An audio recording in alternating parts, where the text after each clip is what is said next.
I'd like to thank everyone coming out today. This is our second session, and for those in the room, just so you're aware, we're also video recording this event, so there will be a webinar posted online later. Thanks again for coming out. This is a presentation from the BC Forest Safety Council. Myself, I'm Gino Fournier with the Ministry of Forests, Lands, Natural Resource Operations and Rural Development. Eventually our name's going to get so long here, I'll be here forever talking about it. So I'm part of the group that sat down with the BC Forest Safety Council on construction-initiated landslides. We have Del Ferguson here as well from Aztec, and Mike McCulley with BC Timber Sales.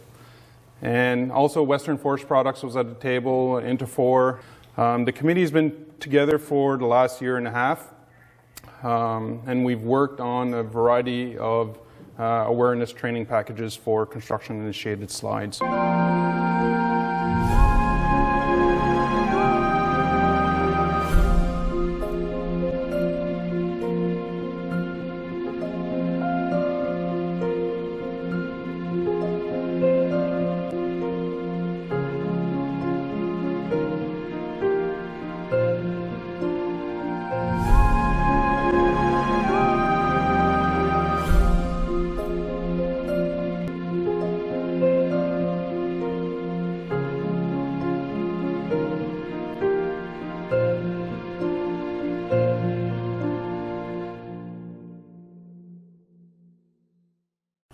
So good morning, my name is Mike McCulley. As Gino said, I'm with BC Timber Sales, same ministry as Gino, but I'm not going to say it because it's too long.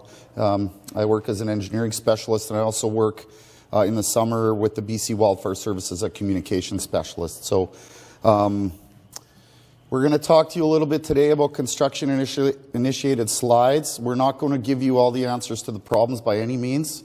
We're going to make you aware of what we've learned and what we've, what we've developed, but we're not going to tell you how to run your business, that's for sure. So the purpose today, again, is awareness. We're going to get you thinking a little bit about some of the issues out there and some of the problems, and hopefully, as professionals in the industry, you can take that away and apply it to your everyday business. So just before we start, a quick question. Who in the room is a registered professional of some type in some association? I think probably most will be. Okay, great. So a good chunk, just so I know who I'm talking to. Little tougher question for you. Who here in the room has been involved with a forest fatality, either through somebody they know or through your work? Yeah, and that's a striking number. That's way too many, right? So that's the reason why we're here today. I also, before we get started, I wanted to talk a little bit about Mark Ponting and his video. One of the things that we found when we were trying to find somebody to speak to us about their incident in an excavator was that there was a lot of them out there. There was all kinds of guys and girls that had been involved. Some impacted so badly that they left our industry and never came back. Some I know that have never got back in an excavator after something like that has happened to them. But the interesting part was that we had a really tough time finding somebody to stand up and tell their story like Mark did. We really appreciate what he did for us. And it speaks to one of the cultures in our industry that we really need to work on changing, and that's this, I like to call it the machismo culture. The guys were all scared to talk about what had happened in front of their coworkers. They didn't want to do it. Nobody wanted to come forward. It speaks to this notion of, being brave and showing leadership and maybe stopping work when you need to instead of just carrying on and pretending things are fine. So it's something that we noticed straight away. Everybody in the room here knows it's out there. It shouldn't be an elephant in the room, and I kind of challenge everybody here to take away that piece and work on that in your own organization. It's just a not acceptable climate. We're having people die, and that's why. So if you can think of that as we go through today, I'd appreciate that. So I'll give you a little background on what we're doing. I'll show you an outline of what it's going to look like today. As Gino said, we will take a break about halfway through. As we go through this, there will be some opportunities for questions. This presentation is broken up into several chunks, and I'd prefer if you'd sort of wait till after each little section, and then we'll have some discussion if we need to. We are looking for some feedback from you at the end of the session today as well. This isn't something we've given hundreds of times. We've done this a grand total of twice now, so please forgive us if it's not super polished. But the intent here, again, is to raise awareness on these issues, show you what we've learned, and hopefully allow you to apply it. So a little more background for us. In late 2014, the Coast Harvest Advisory Group, which consists of most major licensees on the coast, BC Timber Sales as well, noticed a trend of increase in the number of slides that we were having related to forest road construction.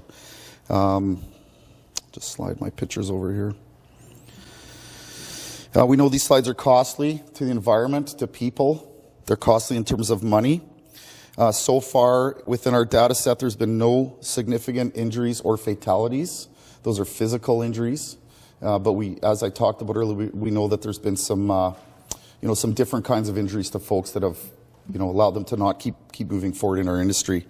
But we do know that these slides are costly in many different ways. So after looking at this and realizing there's a problem, we decided to organize this group, Construction Initiated Slides Working Group, and that's the group that I'm part of. On our group, as Gino said, we have government people. Unfortunately, we're a little heavy to government today. Some of the others couldn't make it, but it's definitely an industry-led group. We also have had the good fortune of having Mark Ponting come in and look at what we're doing from a contractor perspective to make sure we're not spewing garbage or saying things that don't make sense. We really felt that was important to have boots on the ground operator, making sure what we're talking about is real. Often we get distant from the real world in our jobs. So the purpose of our group again was to analyze the data, look at the slides that have been happening on the coast, and try to see some of the trends, raise some of the issues, and bring those forward to you folks. So that's what we've done. We have several strategies that we're attempting to address to move forward. We have this presentation that you're looking at today. This is an awareness session for professionals. It's about 3 hours long today, just so everybody's ready for that. We also have a shorter presentation that we built specifically for operators out on the ground. It's a very simplified version of what you're going to see today. It's been out there for over a year. It's been well used and well received, and it basically shows an operator or a woods foreman or a road supervisor what to look at and how to keep himself alive, him or her, and avoid a costly and dangerous landslide.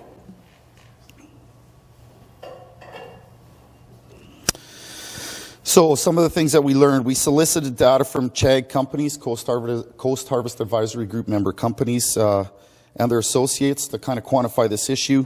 We found that our initial data window was from 2012 to 2015, and we noticed that there was 36 slides. And we often get asked, well, do you think that captured all the slides? And no, we don't.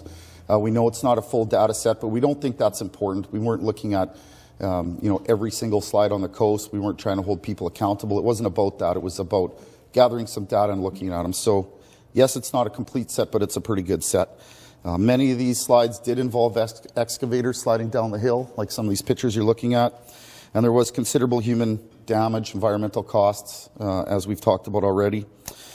Some of these costs can be substantial. We know that in some cases the cost of these slides have ranged upwards of $500,000 per event. And if you think about that in terms of your own company or your contractor, that could easily bankrupt you and send you to a very dark place. So again, no fatalities, but lots of injury and lots of cost. So when we were analyzing these data, we know that we were having a lot of slides on Vancouver Island, South Coast, North Coast, Haida Gwaii, particularly in the Central Coast. Mainland portion, we know that there's some different soil types out in there, which Dell's going to talk about a little bit later. There's many different factors that affect these slides. These are some of the ones that we've grouped up. Obviously, water, soil, bedrock, planning. Unknown condition is a big one. We're going to talk about that today a lot. What we mean by that is what you can't see when you're doing your planning that you do see when you dig into the ground. So we all know what that looks like. Ground looks good. Dell might think there's rock in there, but until you really dig in, what do you see? So what we're going to talk about is what do you do when you find that? What's the process that you should think about undertaking so that you can avoid a slide? The goal of our group is try to understand these, recognize the indicators, and we have a very aggressive goal. We'd like to eliminate all landslides on the coast. That's where we're at. We know that weather is a big deal. Operator competency. We have an awful lot of young operators out there. It seems you're either really young or really old right now, so it's very important to, there's not a lot of in-between in our industry, and that's an important factor. We don't want to have our very young, inexperienced people working on the toughest ground, so something to think about when you're out there doing your planning. And of course, production pressure, and that's a big one. I've talked about it a little bit already in terms of the culture of not speaking up when things are unsafe. Production pressure factors into that equation as well. So here's the format for today. I don't know why those check marks are blinking. We're through the first two sections already, is the great news for you. We're going to go through a few case studies now. I'm going to show you what a couple of the landslides that we've analyzed look like. We're going to talk very briefly about general safety and some of the regulations. We're going to talk about communications, which are very important in our industry, the plan, and then I'm going to turn it over to Del and Gino at that point, and we'll take a little break partway through. So again, after each section, if you have some questions, we can have a little bit of discussion on that. We good to go? Okay. Good, guys? Yeah. Right. All right, so I'm going to talk to you a little bit about a case study here. This is case study 1, and the point of these is to show you what can go wrong, and we also have a case study that's going to show you what can go well as well. So this is a case study from Yeo Island. This is in my operating area. Yeo Island is up in the Central Coast, for those that don't know, not too far from Bella Bella. Operator here was entering an end haul section. He was entering the end haul section, and he was in a transition zone. And it's another very important piece to think about as we talk today. Moderate to steep ground, we're talking 45 to 50% slope transitioning into the end haul. And he encountered a pocket of subsurface water and some deep organics. There was actually water piping out of the ground about the size of a garden hose. So this was very dry. It was the middle of summer. It was a drought season. There was no rain. There hadn't been for a long time. It was nothing that you would pick up in any assessment or any planning thing that you would have done. It would have been very hard to tell that that water was there. The excavator operator chose to move out onto some goop. He didn't keep his feet on solid ground. He thought he would sneak around, get ahead a little bit, and he was not on solid bedrock. He chose not to remove the organics off top of the bedrock. He was going to keep moving for all the reasons that you would think. And this was the result. The hoe was not on stable ground, and he ended up down the hill. It gives you a little better perspective of where that excavator stopped. And this slide actually goes probably about another 50% down below where you can't see. So really fortunate that that machine stopped where it did and flopped over on its side. The operator was able to crawl out of that machine and scamper up to the top of the road.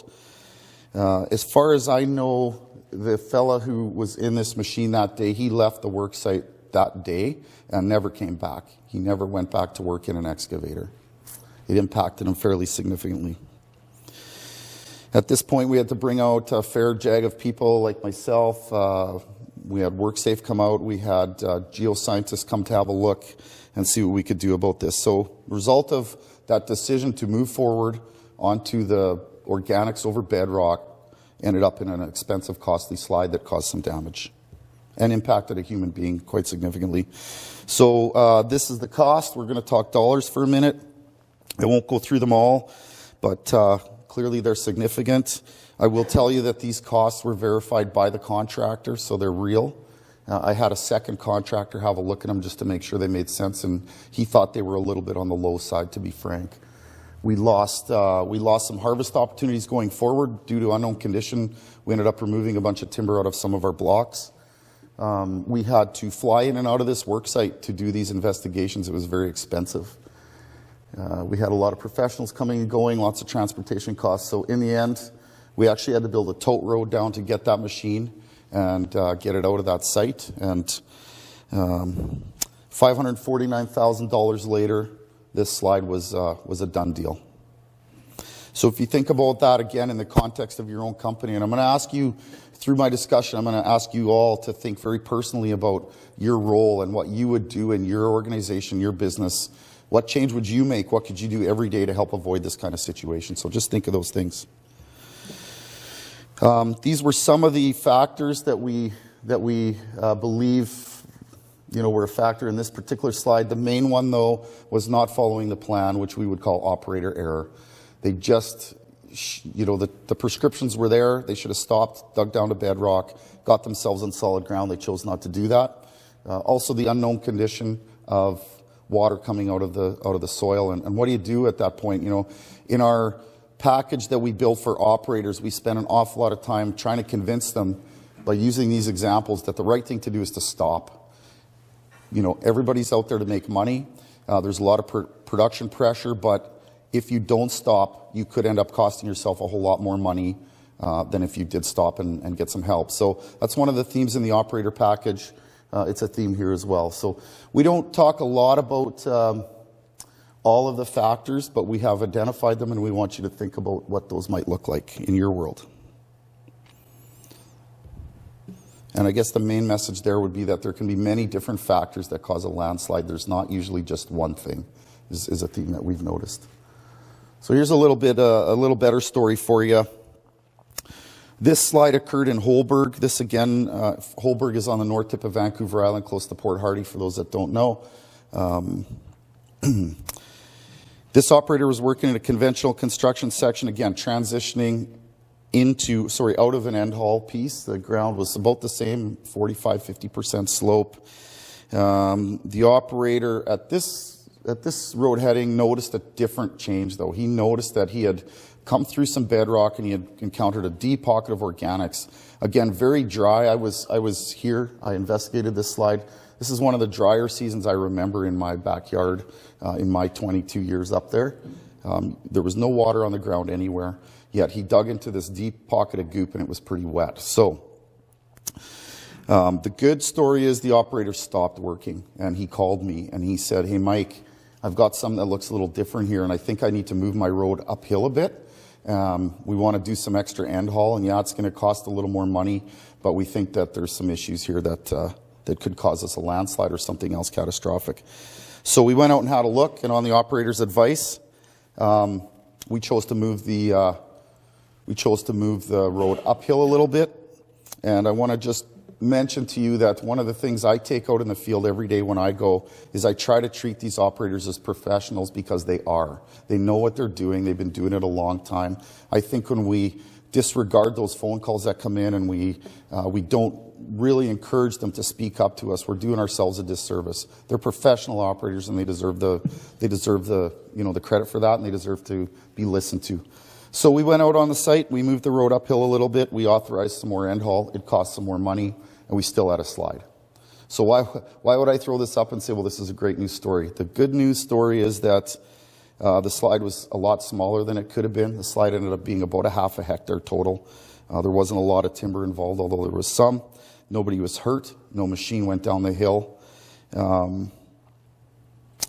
And they were able to get back to work pretty quick. It wasn't a huge deal in the big scheme of things. Most importantly, nobody was injured. But the key factor here was that the fellow had stopped and come in and asked to do things a little bit different, and then we listened to him and we took his advice. This slide's a little tricky to look at. It's a bunch of pictures taped together, but it shows you, if you can read that, where the operator was sitting in his machine when the slide happened. And I still believe that if we would have been out a little further on the original center line, he absolutely would have been down at the bottom of the hill, piled up in his machine at the end of the day. So, this is a demonstration how close he came to being impacted.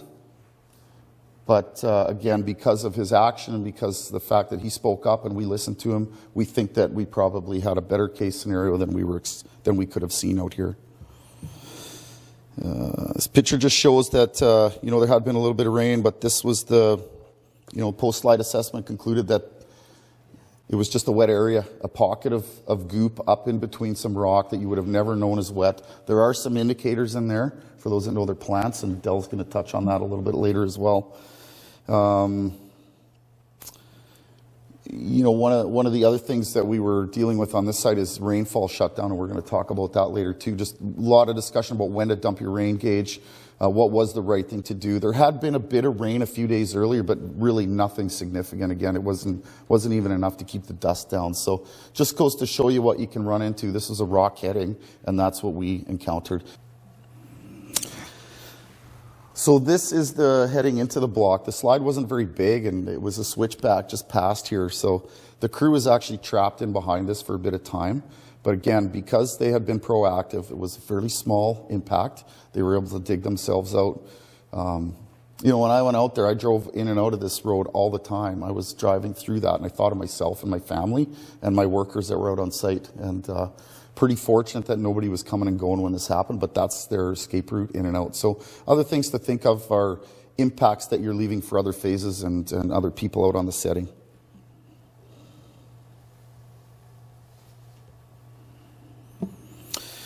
So again, just a bit of review on the case study section. I know that you're here because you've been involved with these before or you have an interest to help prevent them. So has your organization had incidents like this? I know mine has, a lot of them. What could have been done to prevent them? Just things to think about here. And what's your professional role here? Again, we're not going to stand up here today and give you a bunch of procedures and answers and methods on how to go back and do your business. But what we'd really like you to do as professionals, think about what change you can make in your organization every day. What can you do in your business? What leadership can you show to help prevent these incidents? Any questions on the case study section before we keep moving? Everybody happy so far? Making sense? Good to go? Was there any side casting at all, or was it all end-haul? Sorry, on the Holberg one? Yeah. Was he side casting at all, or was it all end-haul as he transitioned in there? In the transition section, there was some side cast, but it wasn't that issue. The issue was that the rock just wasn't there. So in the end, we were side casting a lot less because of the fact that he had come forward and said, this isn't good. These guys work out there for 30 years, and he could tell by the color of the clay, I believe, that I'm going to have a problem. So there was some side cast going on in the transition zone for sure. But as we know, transition zone is a piece that you have to be transitioning, and you can't get to your end haul section and then start transitioning. Transition zone is for transition. By the time you hit your end haul section, you need to be in full bench. And that's sort of the message there. Make sense? Yeah. Okay. All right, a little bit on general safety now. So, safety of everybody is obviously paramount. Everybody has an impact on the culture of safety, right? We have this little key message that we've developed, and it's called RADAR. Recognize the risk, assess the situation, develop a solution, act safely to fix a problem, and report the upset condition. Very important that you're talking to folks, and I'm going to get into communication a little bit later.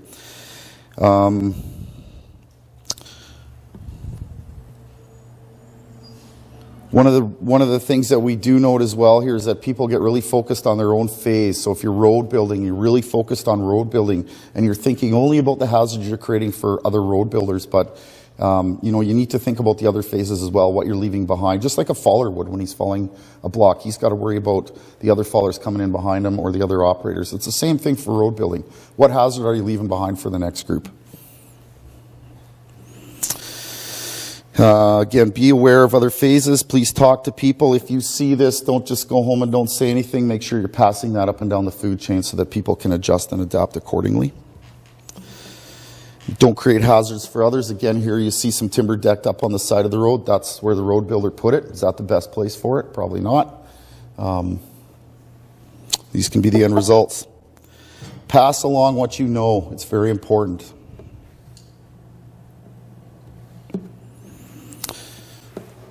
All right, this one's a beauty. I get a little blowback on this one sometimes. So one of the things that we're learning in safety, and I'm sure some of you are very well studied in this field, much more so than I am, is that, safety, we get caught up in saying that safety is a top priority. And we've kind of made a pact on our group that we're not going to use that terminology because really it isn't. Business is the top priority. And I know when I say that, I often rub people the wrong way, but it's true. If you are going to run a successful business, though, safety needs to be one of your most important business processes. If you can think of safety as a piece of your business that you're doing every day, rather than just thinking of it as something that's over here that people tell me I need to focus on and make sure it's important, but oh my gosh, when something comes up, holy, that's another piece of work I have to do that day. That's where we're losing. We really need to think about safety in terms of our business. If you effectively manage safety, you will save money. Ultimately, that's why people are doing the work that they're doing.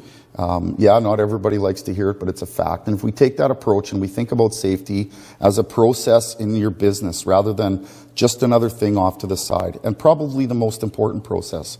You've seen the numbers on the landslides. The cases are clear. If you are safe, you will save money. And that's the bottom line, to be frank. It seems to get a little more attention than just saying safety is the top priority. And it's true and it's real.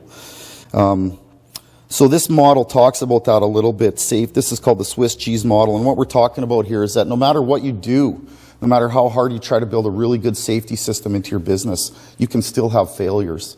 If you have, the Swiss cheese model here shows us that no matter how many checks and balances we have in play, if we have a series of failures and the holes all line up, you can end up with an incident.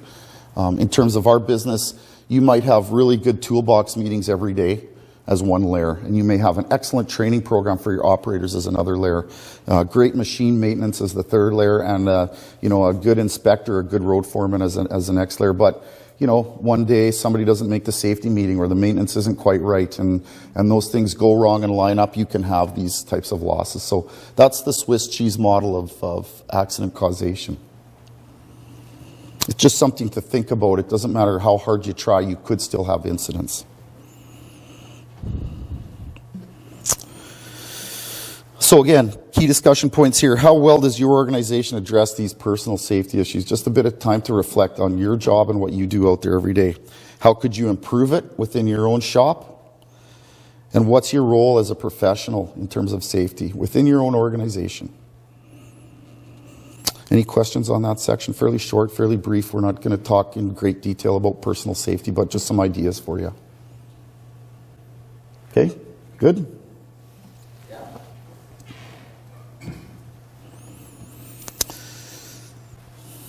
All right. So every employer must ensure the health and safety of all workers in the workplace. That's the law. We all know it. Now we have to try to live it. These are some of the regulations. We're not going to go through these, but we put them up there to show you that they're out there and you have to follow them, and they are important, and it's the law. Some of the obligations that you folks have under safety are through your professional associations as well. So there's lots of guidelines that our associations have established to help us on steep slopes, help us on stream crossings, help us do road construction, and those are there for a reason, and they're there to, manage these issues. These are some of those guidelines. We have terrain stability in the forest sector, professional services in the forest sector for crossings and roads, and also terrain stability assessment. So these are the things that you need to be aware of as a professional. I'm sure you all are. You have some responsibility here to also show leadership as a professional. I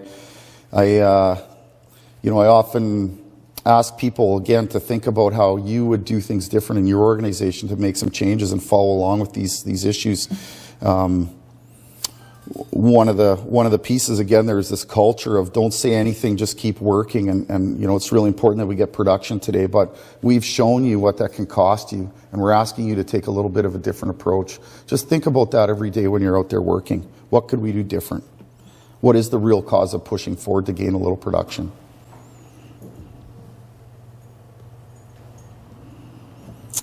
Okay, my favorite section. Communication. That's Gino and me talking. I live in Nanaimo, or McNeil, and he's in Nanaimo. So that's how we communicate. All right, communication. What is communication? Very important to help keep people safe, particularly around construction-initiated slides.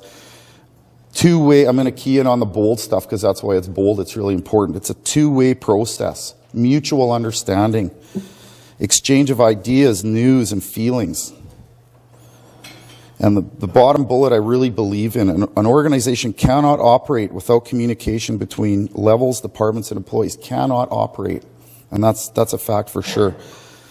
Two-way means listening and talking, and we're gonna get into that a little bit here. It's not just telling people things, it's listening to what they have to say and having an understanding, mutual understanding, two-way process.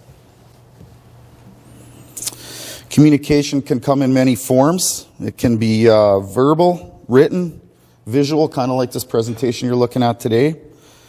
Communication can happen in groups or in individuals. Some examples obviously are your pre-work meetings that you have every day, daily safety briefings, planning meetings that you may or may not be having, during and after operations, but importantly all day, every day. And I want to talk about two of these slides right here. We get some questions about this one right here.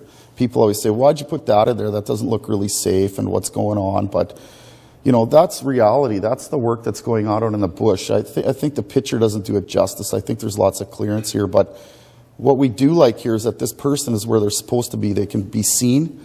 That's the work that's going on, so we're not going to hide that. That's what's happening out in the woods.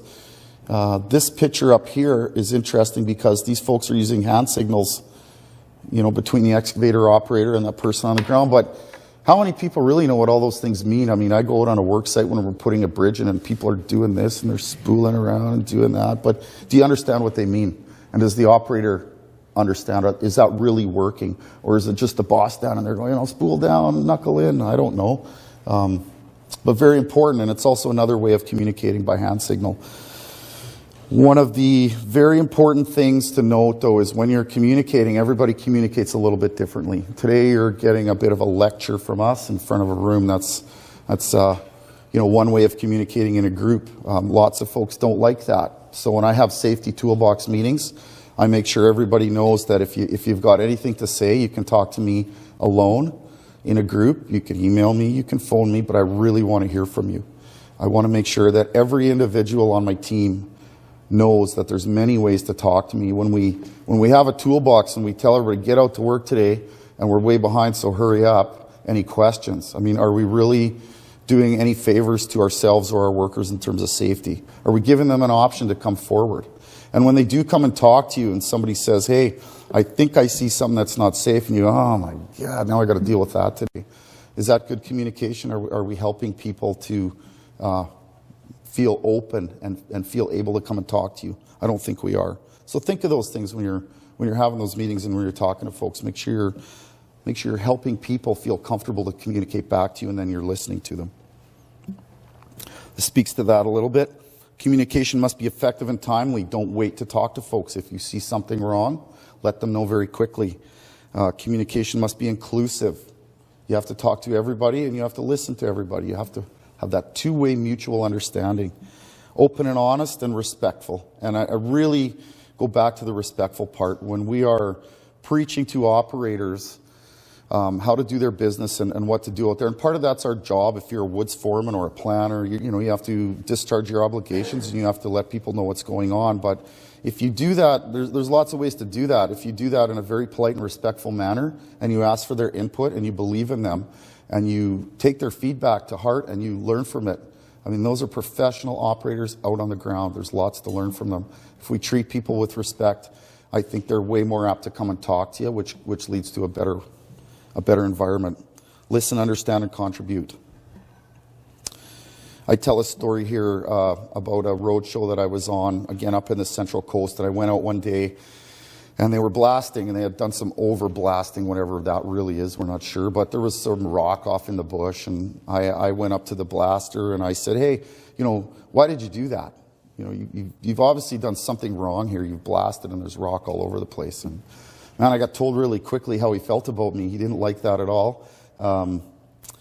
He called me on it, and I was glad he did. He said, look, you're not a blaster and you're not a driller.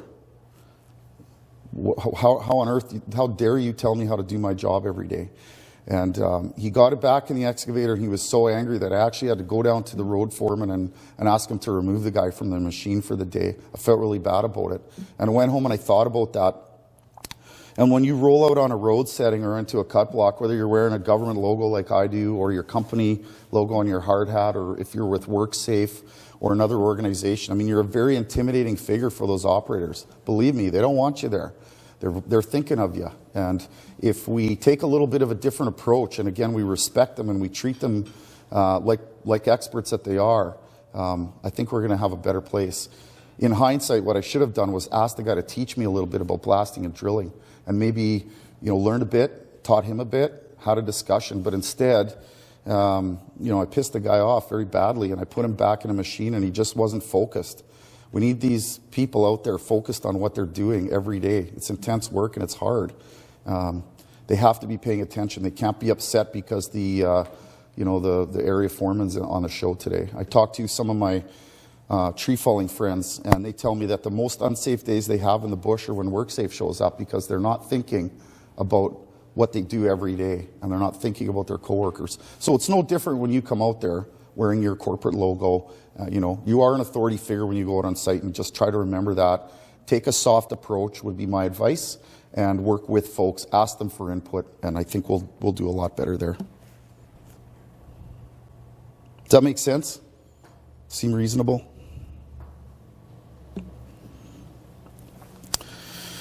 Again, really important to show leadership here and foster a culture of open communication. When you go back to work, think about those things that we've talked about this morning. How do we change that notion that it's not okay to speak up and say that things are unsafe? How do we encourage people to stop work on a road show if they're seeing an unsafe condition? How do we do that? How are you going to do that in your job each day? And I challenge you all in this room as leaders and professionals to do that. It's the only way we're going to make a change.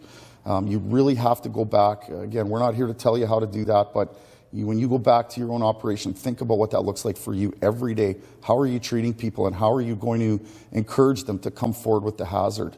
Not sweat so much about the money and the production. That's really what we're talking about.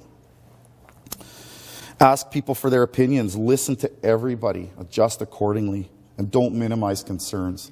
Again, if somebody comes forward and says they have a problem and you roll your eyes at them, you're probably not helping the situation. You're probably putting a lot of pressure on that person, making them feel that they have to go back to work when maybe they shouldn't.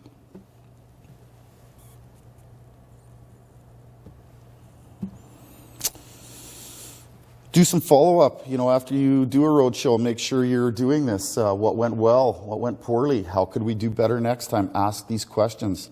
If you are an open communicator and you're genuine and you show a bit of empathy, people will talk to you and you will learn from that. And you will be able to do a better job the next time. Very important. Close the loop between the planners and the designers, the implementers, all phases in between, and learn and adjust going forward. A road project is a very complex beast. There's all kinds of people involved with it at all levels. You start with the layout person. Maybe even before that, somebody was looking at a map or an air photo or LiDAR these days. Then you have your planners that design the road. Maybe people doing appraisals that make some changes. Beyond that, you're implementing the road. You've got people like Dell out there looking at the ground. Many, many people looking at a road show. So it's really important to make sure that you're fostering that open culture of communication all the way through.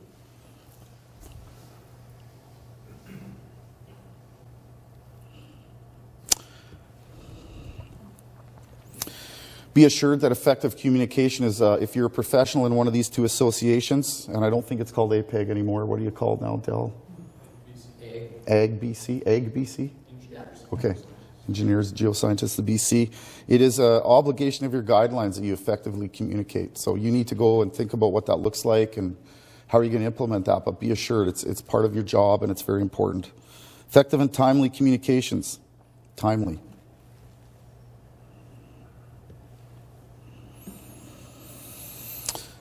All right, during a road project, when do you ask for help or advice? Don't wait till it's too late to ask for help. If you're unsure of something, it probably means you need to stop and have a look at things. If you're out there running a road show and some of the ground doesn't look right, and in your mind you're going, should I carry on? Should we stop? Probably a really good indicator that you need to stop and have a look. Bring in some help. Bring in somebody to have another look, make an assessment. And again, our message is, going forward without doing that can be catastrophic and very expensive.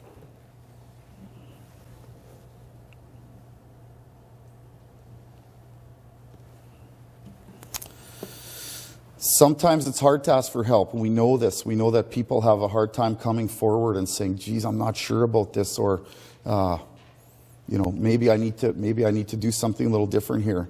Again, I challenge you all in this room to go back and try to change that culture a little bit. Make people feel that they can come forward.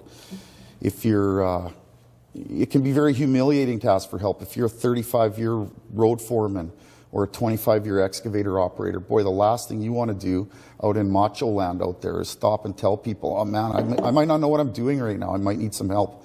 Really, really hard to do. So we need to find a way to encourage folks to come forward and do that a little bit differently. And you folks in this room as leaders, it's up to you to find a way to do that. So I challenge you to go back and think about what that looks like in your own shop. Don't put yourself in a position where you wish you would have stopped and asked for help or done something different. Think of how you would feel if an injury occurred that could have been avoided if you were talking or stopping or asking for help. No regrets, right?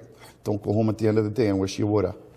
Again, we've all known people or been involved with fatalities and injuries in the forest industry, and I don't want anybody in this room to go home at the end of the day and wish they would have done something a little different.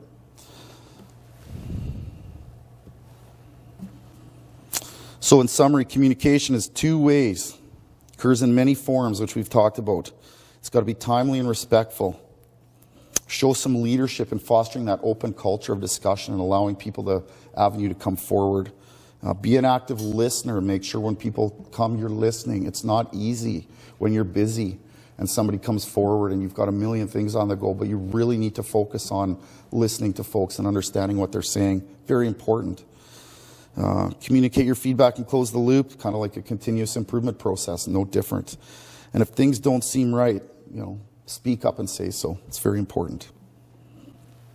Doing nothing is not an option. 36 landslides in 3 years is what we're looking at. So, any questions on communication, thoughts? That's a deep one, eh? Okay. This is my last section. Fortunately for you folks, we're going to talk a little bit about the plan. We will get into more detail in terms of planning when Del and Gino speak a little bit later on. So this is a bit of an overview on what the plan, how the plan works with a road project and what your role might be. It's a very comprehensive process, as we've talked about earlier. The plan is there to ensure that the construction meets the objectives. So you're trying to log a block, you need to build a road. You have to make a plan to do that. You've got all these different layers involved with the planning. You've got engineers, geotechs, people reviewing the plan, and you've got a pre-work, construction phases, and then an as-built, and many other things in between. So as you can see, it's complicated. It's not real simple.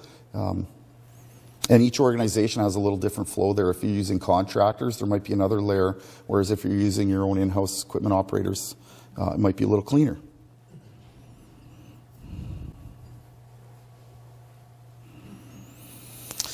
So it's important to do some pre-field planning, obviously, determine your objectives. What are you trying to achieve? Where are you trying to get to? Trying to harvest timber, you need to build a road. So how are you going to get there? Is it long-term road or is it short-term road? What can we do different if it's one versus the other?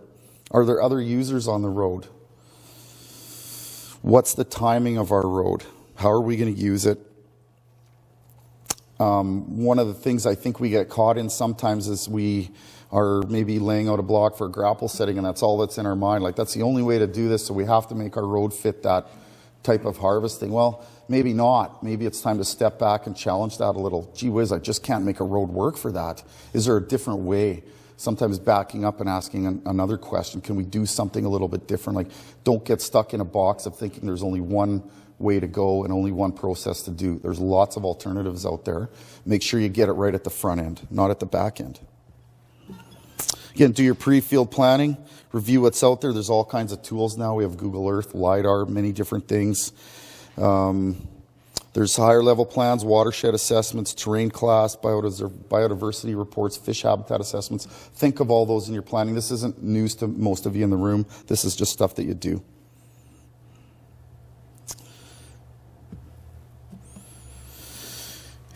Use your local knowledge. Learn what's out there from other folks. Look around at other blocks. Look at the road openings that you can see before you put a new road in. What does the rock look like? What does the soil look like? It's probably a very good indicator of what you're going to see where you're working. Look for your rock hardness and formations. What past issues have there been? Talk to folks that have built road in those drainages before.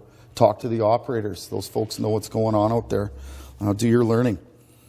What's the weather like in the drainage? Should you have a specific drainage-specific rainfall shutdown guidelines? Sometimes we need to do that. I know within my operating area, we work on North Vancouver Island. We work on the east side and the west side, a lot of the Gulf Islands, and on the central and mid-coast all the way, quite far north of Bella Bella. Very broad range in what the weather does out there, right? Some areas are dry, some are wet, some have different soil types. So think about that a little bit. Don't just get caught up in a corporate rainfall shutdown it is what it is because somebody said it was. We've actually used FP Innovations to help us develop some drainage-specific rainfall shutdown guidelines that we follow. And also, think about how are your rainfall shutdown guidelines being applied? When are you emptying the rain gauge? Are you doing it in the morning? Are you doing it at night? What makes sense? Are you doing it because somebody gave you an SOP and said this is how you do it? Think about those things. Make the change if you need to. Here's your field and recce options. Just make sure you're looking at everything. Don't rush through this. It's important. If you're on steep ground in the Central Coast and you know that there's been landslides all around you, why on earth would you skip the grade line process? Doesn't make any sense to me, right? If we're having landslides out there, we need to pay some attention to these things. Spend the right amount of time at the front end as a coordinating professional. Do your reconnaissance, as I've talked about. Don't just find a quick route and assume it's the best. Find all the control points. And I'm expecting people in here know what that means. Is it in the right spot? What other options exist?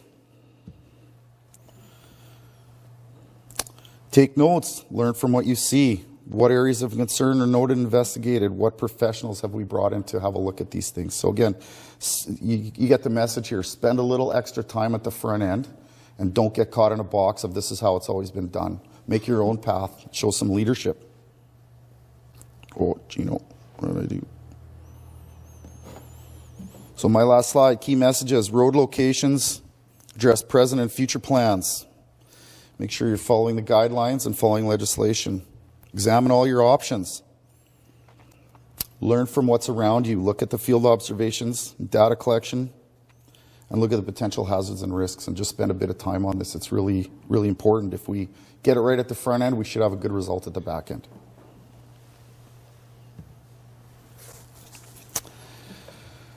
That's it for me.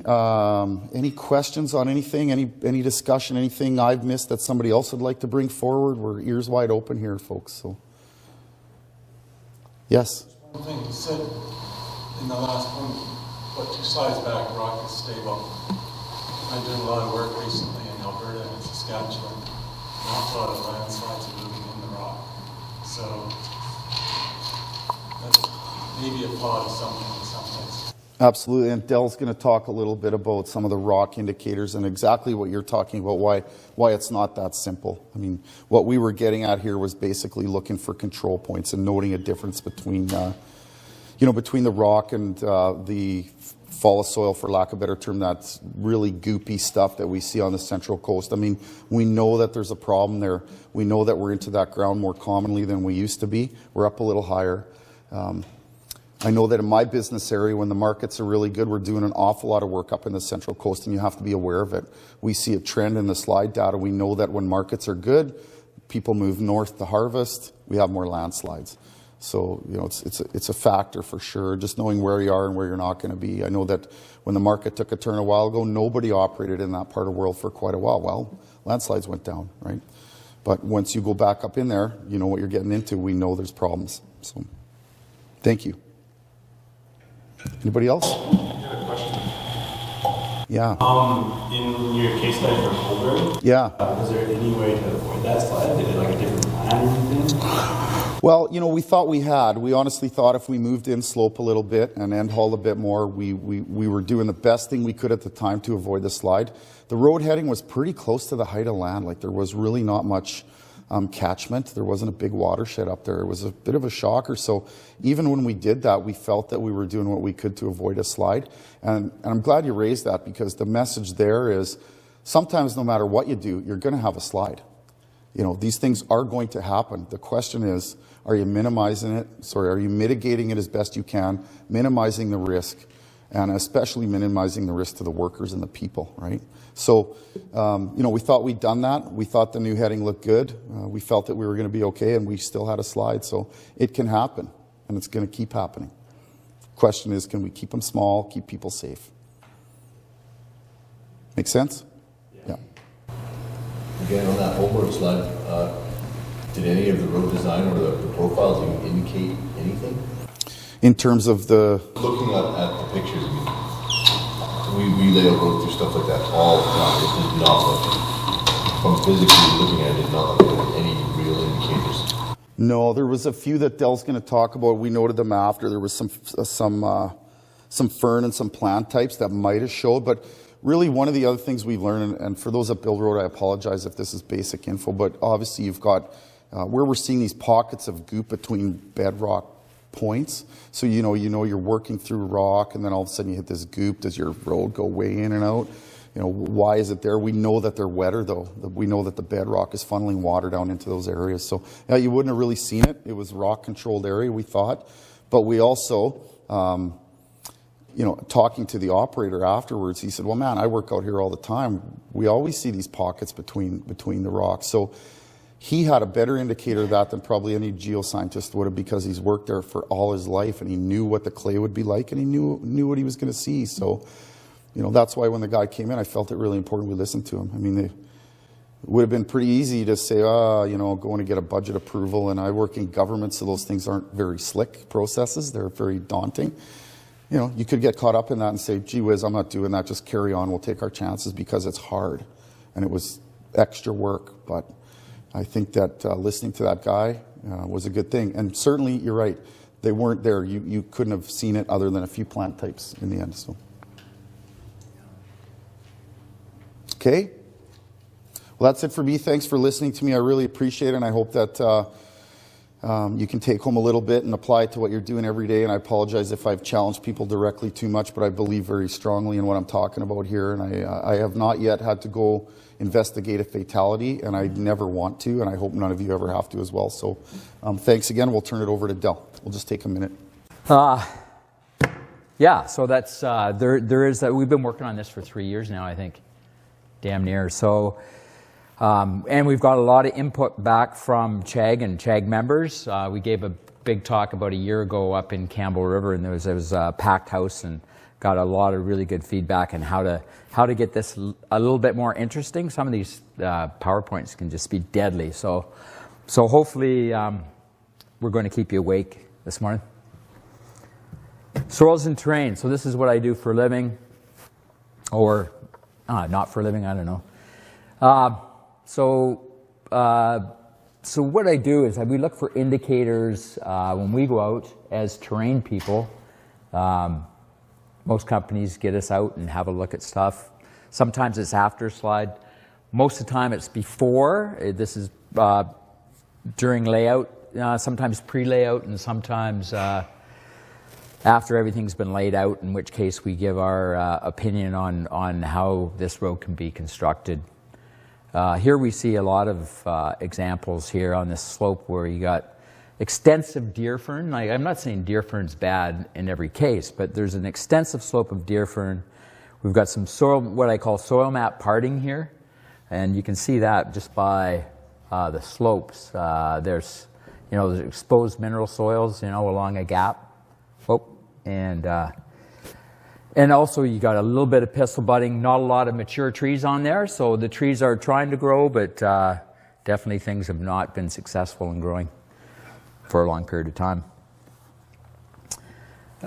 Here's another example, seepage and wet soils, deformed trees. So you're getting some pistol budding in some of these, and you're getting some jackstrawing, or like a drunken forest. Just an indicator, a lot of wet site indicators on the ground there.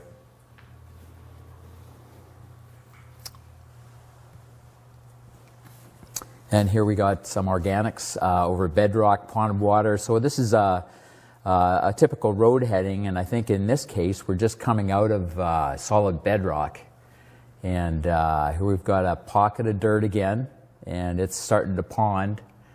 We've got all kinds of drilling and blasting. The first thing we want to do here is put puncheon down so we can just move ahead, but not the time. Just keep into that slope and keep things going with that kind of heading, because we're still above steep slopes there.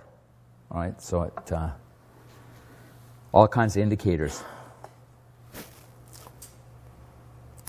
Sediment layers, this is a good one to remember. 1 bucket of mud mixed with 5 buckets of gravel or sand equals 6 buckets of mud. I think we pulled this out for the Interfor 2006 transition zone thing, and it sort of stuck with people. So if you just got, you got all kinds of sand, but you just happen to have a bucket of organics with that, you mix it, you got nothing but mud anyway. So yeah, don't go fooling around. Make sure all that stripping's done and that organic soil or wet soil, mucky soil is removed from the heading. This guy wasn't quite so lucky.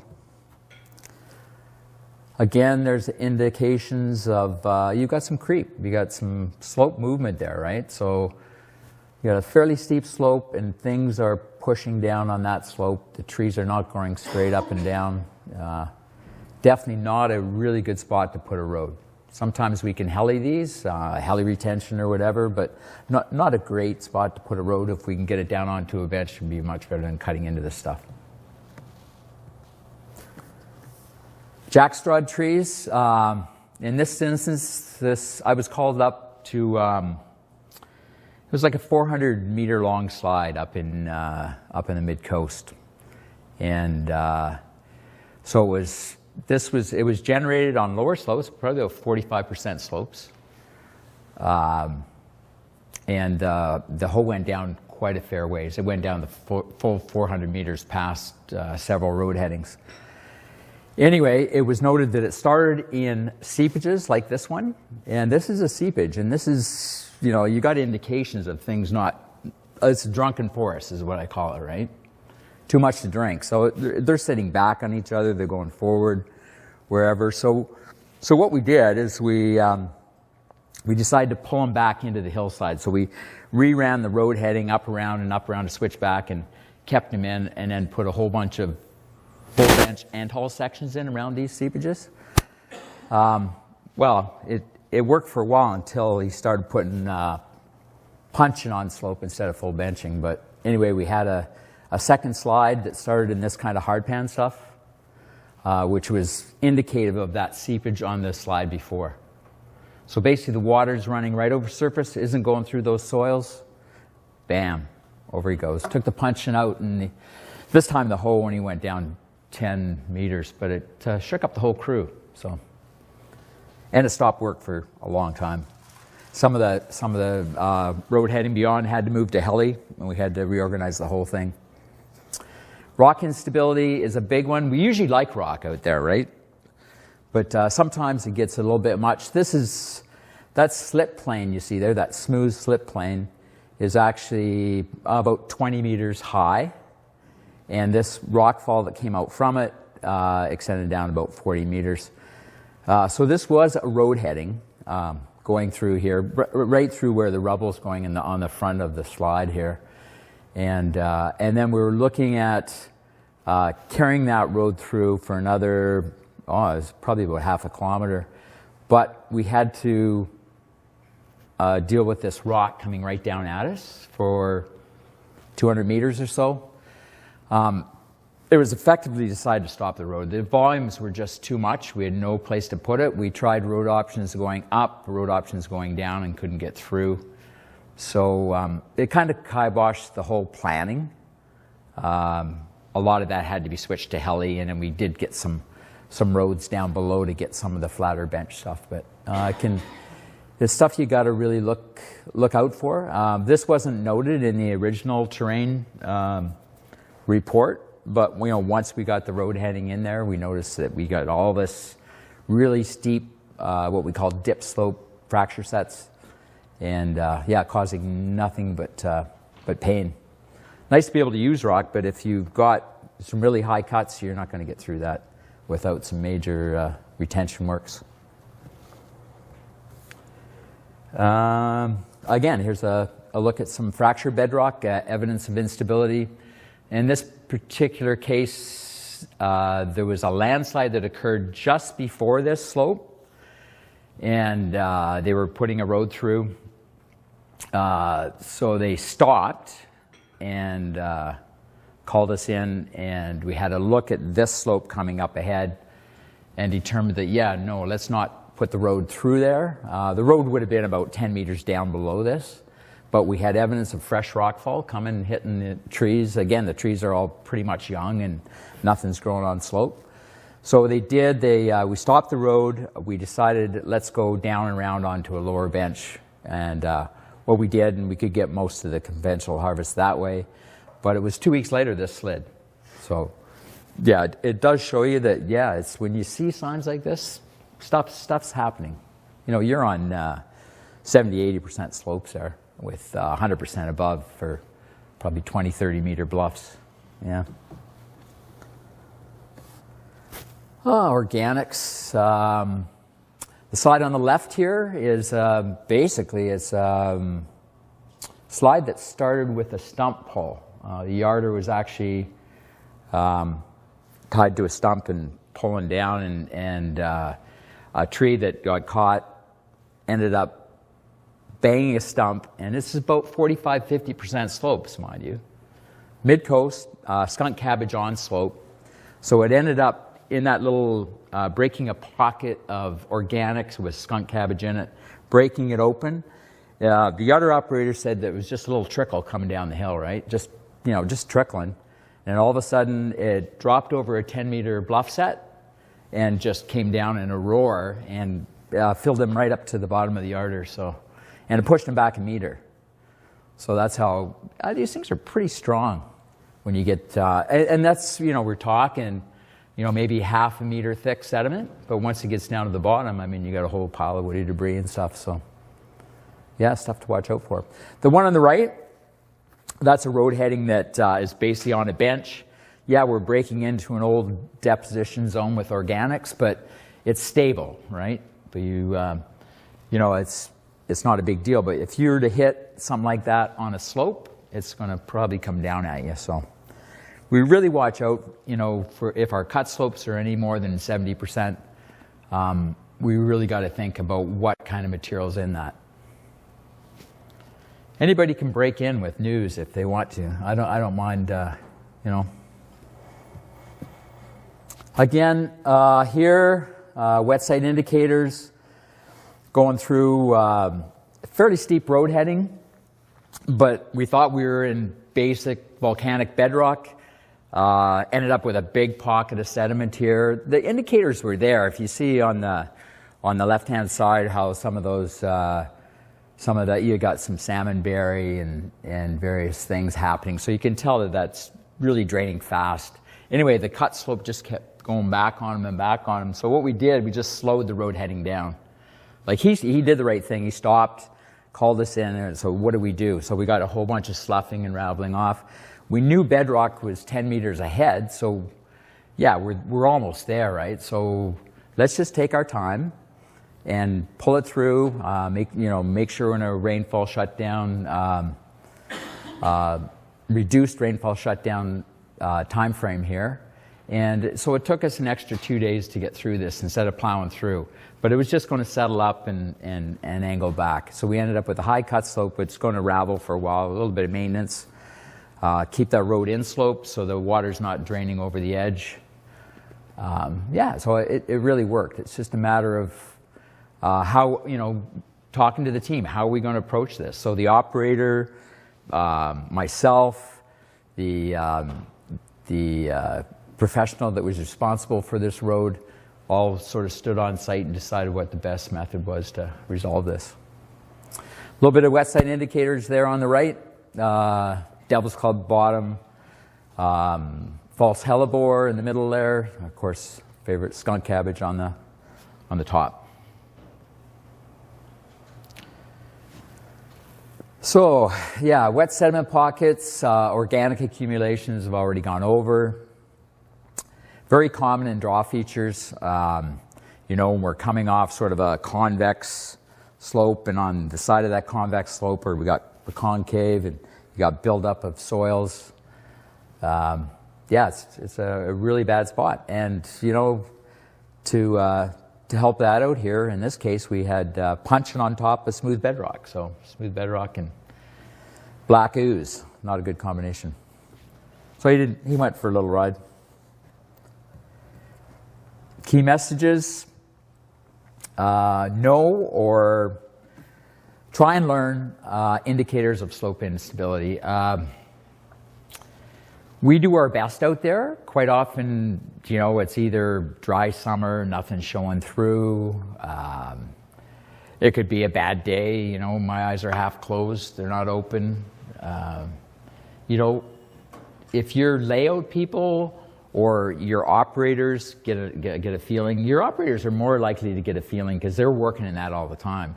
Your new layout guys need to get this kind of training and to go out with trained people to actually learn what those indicators are of potential slope instability, right?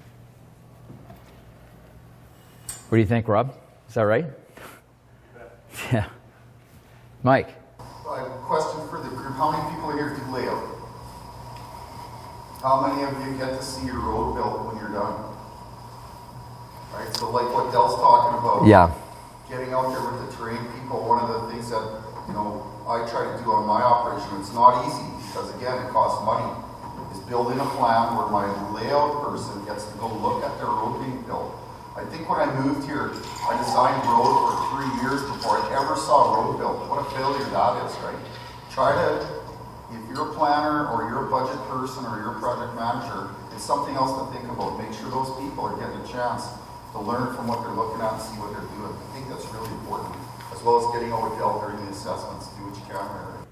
Yeah. If you need to, change your process. But And get the layout people and the CRPs out with the operators. Like they're our best learning experience right there if we can get on site with the operators for sure. Final design and road plan, is that you or is that me? Am I still going? Jesus, good, eh? So, this is what a lot of you guys do. I sort of tip in on it every now and again. So this is basically, how we set up our roads. Alignment, vertical and horizontal alignments. Drainage is number one in my books. That's got to be attended to. In the interior, they actually have drainage assessments. They go that far.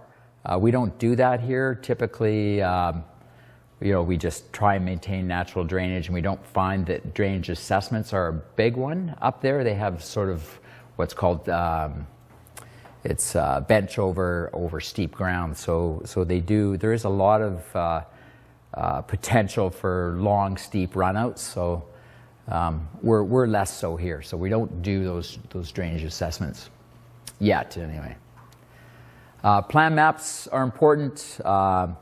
It's important that all prescriptions are on the plan map and profiles, cross sections representing prescriptions. And the map is the main document, and that's required all your environmental management systems and forest management systems on there.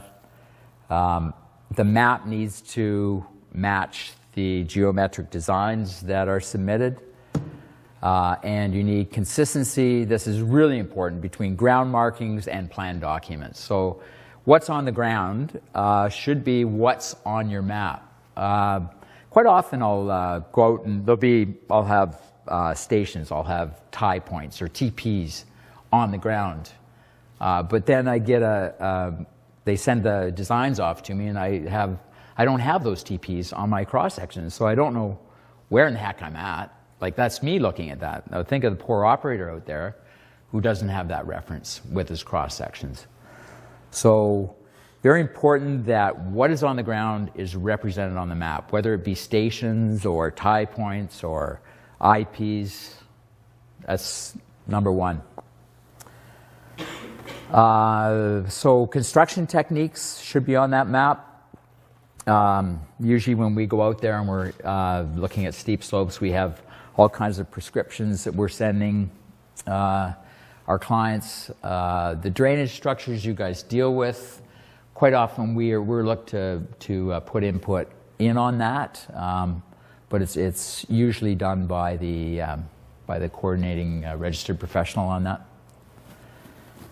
All the sensitive terrain, worker safety should be on there. There should be definitely number one, and of course your coordinates, your legends. So it can be complicated. This is an example of a really complicated map. So as an operator, I'm handed this and I'm going like, okay, what comes first? The chicken or the egg? So I definitely have to know where I am. We do have the tools out there now. If we've got ground markings, great. If we've got good field markings, super. But if we've got that machine with our new technology in our cab now, and I'm a strong promoter of this. I've seen it for, I guess it's been 15 years when it was first introduced out east when I first saw it with Irving. And boy, these guys are just, they know where they are at all times. And I can strongly recommend that these guys get some of this technology in their cabs. I think it's a little bit for some people to start out, but... Did you say what? Did you say a piece of software? Yes. Are you talking about Avenza? Yes. It could be Avenza. That's one of the ones out there, yeah. Yeah. A lot of other people, Innovation has a piece of equipment out there that goes in and also does your production stats and all that kind of stuff. So it can become, much larger if you want it that way. But yeah, a real good safety tool. That you can there's even programs where you can shove, little warning signs in there when you hit that full bench end hull, or when there's a potential rock fall zone or something like that. That's really where we should be heading. We should be using some of these technologies. And I strongly promote it, but again, as long as the operator knows where he is on the ground, that's the main focus here, right? Hey Dale, just a footnote to that. Yeah. We had a slide off the end of that road, about 300-meter slide, and the back end of it ended up being heavy. I think you had this map before we started in here. So that road in the lower... Which one are you talking about? Well, the one on the... It's on the right-hand side, just past the switchback that hooks back. Yeah. 100-meter switchback. Yeah. 50 meters past that, we had a slide that went down and cut off the 2 lower roads as well. And the back end of that block, Yeah. the top corner ended up being alley. So what are you saying? Did we do something? Well, I'm just telling you, there was what we're talking about here is slides. And, Yeah. The operator, they weren't in, the machine didn't go over the bank, but it was just thin organics Over rock. over sheer hard granite. That's that granite in the back end of snowslide. Yeah. Yeah. Yeah. Well, that's good to know. And you see, that's the first I've heard of that. But it would be nice to know that, just for my, I don't have to be on site, but just so I know that has happened and what recommendations were made. Was there any that were needed beyond, did we need to end haul any more spoil? We just had one up in Hoburg where, again, one of these ridgetop ones, Mike, but this was, after an 80 millimeter rainfall kind of thing, and the guys were kind of waiting, but I don't know if they waited quite long enough, that sort of 2-day wait that they're asked to wait in under Western's intermediate rainfall shutdown zone. Anyway, it took off and went right from ridgetop down to valley bottom. Nice big one. So we're getting I'm getting feedback from most of my clients on that now, which helps me determine, maybe, we're definitely, we were 45% slopes up there, but should we be doing something else? Is there something else I could have done? Just because I'm maybe in that ridgetop position over potentially unstable slopes down below, which were 40 or 50 meters down below. Maybe I should have been end hauling the whole thing. Don't know. But this is where these guys did the right thing. They stopped, they pulled out, they reported, they took all kinds of pictures and sent them down to me. And yes, we're still working on that one. And this is kind of timely, this talk, because there's been so much rain on snow event. It's been just amazing. The calls, it's crazy. So here's a bit simpler one, kind of nicer. You only got a few recommendations there.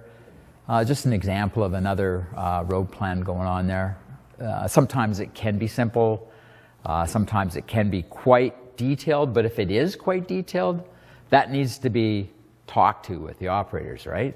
Or the supervisors. They need to know that. They need to convey it to the crew. So that means the coordinating registered professional, who's ever responsible for that road, needs to go there, almost in the bush, and say, hey, this is a really dicey area. Let's be very careful here. This is what we need to do. In the interior, I was just out there for a while, and they're actually doing slope staking, and they're finding it quite successful, especially if you're in really difficult terrain. You're doing lots of steep cuts, maybe not competent bedrock, all fractured bedrock. So they're actually spending, what they're estimating is around an extra $2,000 for 100 meters of slope staking, which isn't too bad. So you get an engineering firm, they go stake it. The operators seem to love it. I was talking to one of the operators out in the Castle area there, and he says, best thing since sliced bread. I know where my machine's supposed to be all the time, and I know where that road grade I'm trying to achieve is. So they do spend a little bit extra money when they're in dicey terrain. We don't do it on the coast yet, to my knowledge. What are they doing for slope staking? Just like clearly defining the spot where you're going, or what do you mean? Yeah, you go from a P line, from your grade line to so we're kind of not there yet. You're getting ahead of the game, but there's offsets in cross sections. So when the guy's dealing the cross sections, there's offsets. So that's accommodated for in the field instead of just leaving it on the diagram. So you go and whatever's you've done on your cross sections, you move to the field. So you do an L line. So you actually move that line into the slope generally. And you put where your center line is supposed to be and what your grade is supposed to be. Has anybody done that? You've done that? Yeah, we did a lot in Washington State, especially on grade critical stuff. Yeah. Critical switchbacks. And was that in bedrock or? Anything where you're Oh, yeah. constrained, because it helps you keep that elevation from It water. does. The machine knows where he's supposed to be. He knows, yeah. You But- just set at the top of your slope, and here's a distance, and then the angle, and there's your ditch line. So.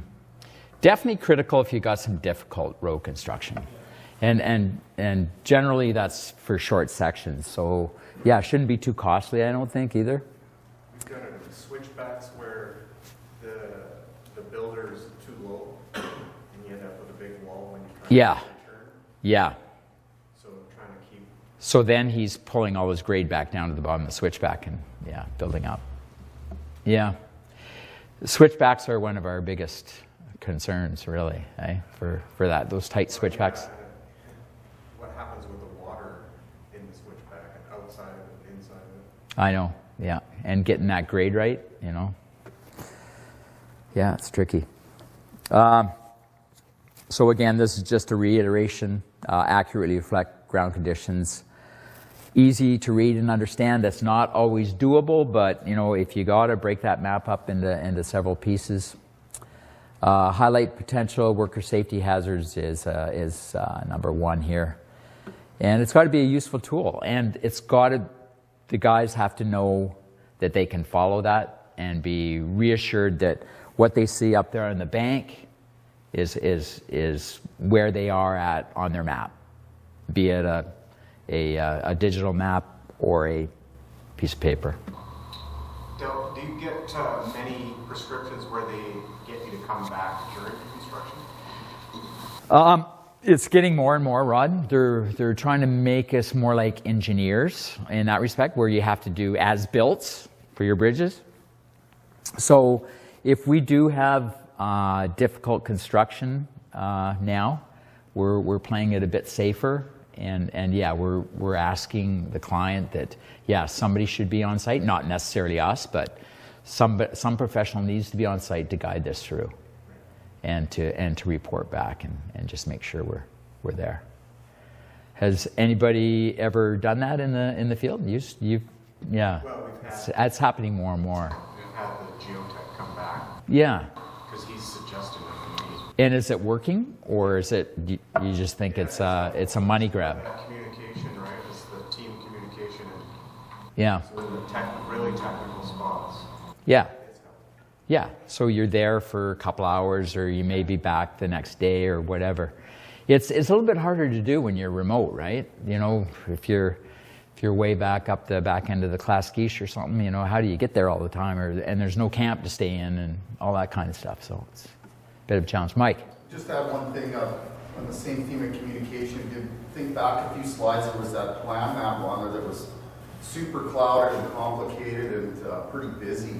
I mean, I know we all go out there, you walk out your road heading and you ask the excavator operator, where are you on the plan, or can you show me your designs, and they pull out their brand new book that they've never looked in, and they don't know how to read them, right? So we're not here to tell you what these should look like, but what we do ask you to do is try to go home and think about in your own organization again, how you could make that something that those operators can use and see. There's no simple answer here. We've got a lot of obligations to discharge. There's a lot of info to give. You know, the backside of that plan is probably full of information as well, but just don't be shocked when they don't know what it is. Cross sections and designs are very similar. I don't know how many times you go out there and you're talking to the operator who's been doing it for 25 years, and within a few seconds, you very quickly realize they have no idea how to read a cross section. They don't know where they are on the grade or where they are, you know, horizontally or vertically. So at that point, you got a couple choices. You can go, oh my God, you don't know how to read a design, or you can maybe take a little bit of time in a real respectful way to help them understand that. And I think what you'll find, we do this in camp sometimes at night. You know, if you ask, hey, who wants to roll through the designs, I'll show you how to read a cross-section real simply. They're keen to know it. But you've got to respect, you've got to make it, you know, it's humbling for them. They're operators, they're professionals. It's not easy to say, I don't know how to do that. Right? Well, even us, like, I'm not going to put my hand up and tell you I don't know how to read a design. Right, so but there's people in this room that don't know how to read a design.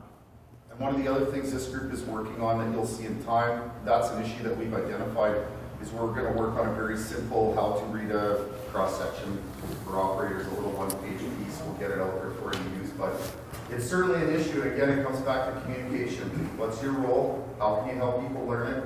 How can you do it respectfully? And you'll see these guys, if you show one of them how to read a cross-section, the next time you go out there, his binder's really dirty because he's been using it, we're looking at it.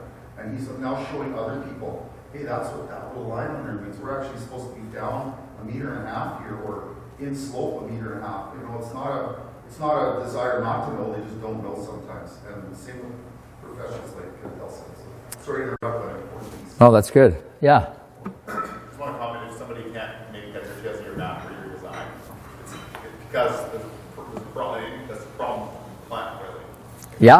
Like the graphic layout of your map, the legends on your design, on your road design, they need to spell out all these codes and abbreviations that are throughout road end. Like, lots of designs don't have that because it comes through on templates and nobody really knows.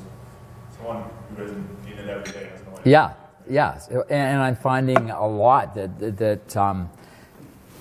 maybe it's a training thing. People aren't being trained. The people who are supplying the designs are not really being trained on how to properly do that. So, and it's a matter of nobody's got time. You know, like we're all hair straight back, and so there's no time. But the other thing there is, I mean, we've got a legal obligation to make hazards known to workers. But I can guarantee you, if you put that map out there, and then it goes through the planner to the wood fork and down and down and down, and then WorkSafe shows up, and they go ask the operator, do you know what the hazards are? If you can't read the map, just because you wrote it on there, you know, you probably failed, and you're probably in non-compliance. So that's for sure a trend that's been identified, is what we talk about as planners in front of people. It has to be legible and known to the operator. We're missing that in the food chain. So again, the challenge is, how do you do that? Like, just because you get a template from your company on what your map should look like, are you doing the right thing? Is there a different way? Right? And we don't know the answer, but we know the problem. So it turns out to be, the problem turns out to be that communication. So the guy that's actually handing the pre-works over to the operator really has to be strong in having feedback and having the understanding that the operator knows, or the supervisor knows exactly what's going down on that map or what's going down in that design. Yeah. You know, 35 years ago when I worked for McMillan Waddell, we would give social stability training sessions to the road crews. Yeah. And so the idea that we don't have time, I think, is a very flawed concept. There's no reason that the road crews, and not just the excavator operators, are being trained to read these cross sections, that sort of thing. And 35 years ago, we could do similar things. Yeah. And took the time to do it. And today you can't. Any excuse not to do it now? Good point, Terry. And I think some people are better than others, and some licensees are better than others.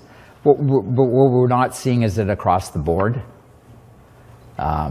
And how do you deal with that? Again, it's talking, like I know some small licensees that are excellent in training their crews. You know, they've taken what we've given out here for the road crew, summary, our summary, and they've gone over it with their crews and stuff like that. But, as our group is also recognized, is people still don't understand what those cross sections are and what that profile means, kind of thing. So let's try and get something simple out there that actually make it simple for them. I mean, you must have done that with Mac Blow back in the day. Make it simple for them. Yes and no. Yeah? I think if they, we didn't call it boom shift, we call it tilt. We tried to speak in language that people understood. Uh-huh. But you didn't go in there treating them as dummies and try and make it too simple. Yeah.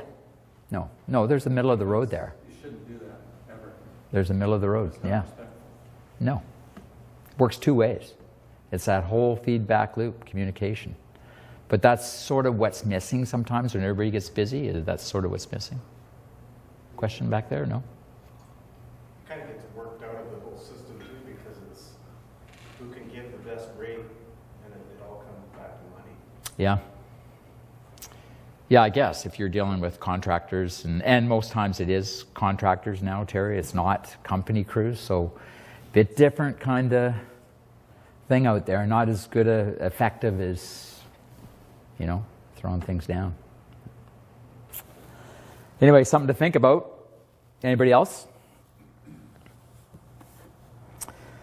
So the final design and road plan, these are just kind of the stuff that as terrain providers, we try and have these in our reports to actually spell out this is sort of what we mean, the dashed lines saying that was the original sloping ground, and this is what we expect it to look like at the final end there in the rust color. Same with three-quarter bench. Now this is generally used if we see some steeper slopes. We'll use key and rock if we got lots of rock available. Quite often you might not have that rock available, but you'll still do a three-quarter partial end haul. Big objective here is to remove those fines and organics. Full bench diagrams for BC. Again, that means that your road is sitting on BC, right? Full stable slope, stable subgrade. Plan elements in road design, again, they can be a little bit complicated. This one has it, this road edge presentation says everything has the plan on the upper right, the cross section on the upper left, and then the profile down below. So critical elements in that road design: grades, culverts, ground types, stationing, end haul sections, design specifications, and of course the scale. Often the date is critical because these things change with prescriptions and recommendations from varying parties. But really important that that your cross sections match what is expected of that terrain, and that your profiles actually state there, right there, where your prescriptions are. Okay, so wherever that you've come up and concluded that you need, for example, a full bench end haul from station 250 to station 300, that should be on the profile. So the operator's got a reference right there. That's where you need the transition zone too. Yeah, and we'll talk transitions here. I think Gino's going to cover transitions, but transitions aren't always easy, and some of my clients don't really want to do that transition. They like to have it, unless I'm really in a ground where I know you have to have a transition from here to here. Quite often they don't want to see that there. They're just worried more about appraisal dollars.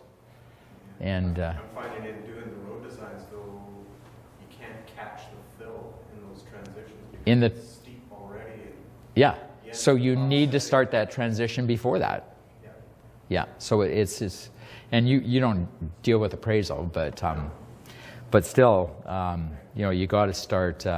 You got to start before that if you're getting into that section and Yeah, you got to push into that slope. Gina will discuss transitions more here down the road, unless anybody's got something they need to deal with right away. Again, here's an example of a good set of cross sections here. You can see right in here, we got the full bench happening right through there.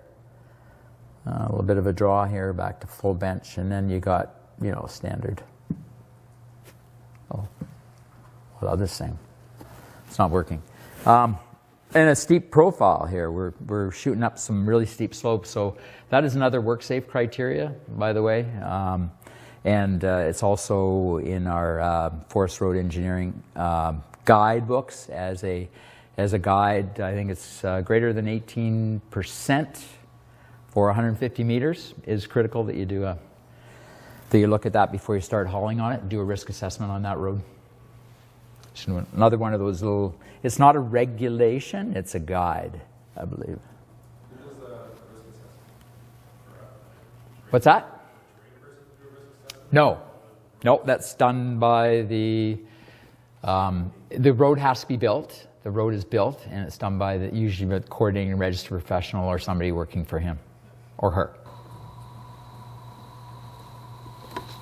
Is it regulation yet to sign off on a built road? It's guideline. It seems like it's coming. Yes. With bridges. Yes. So it's now, as built is now a regulation for bridges.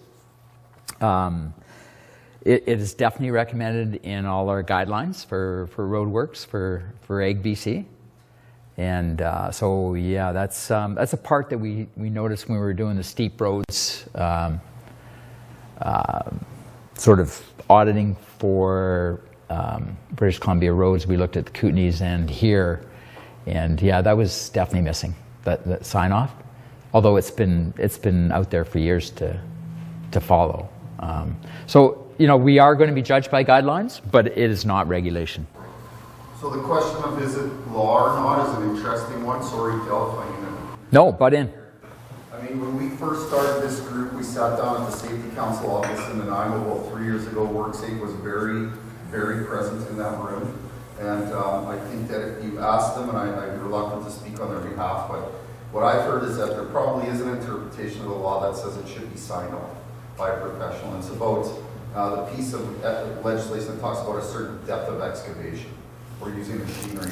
So there may be a place, and I think what I've heard them say is, look, you guys need to get your act together or we're going to go there, right?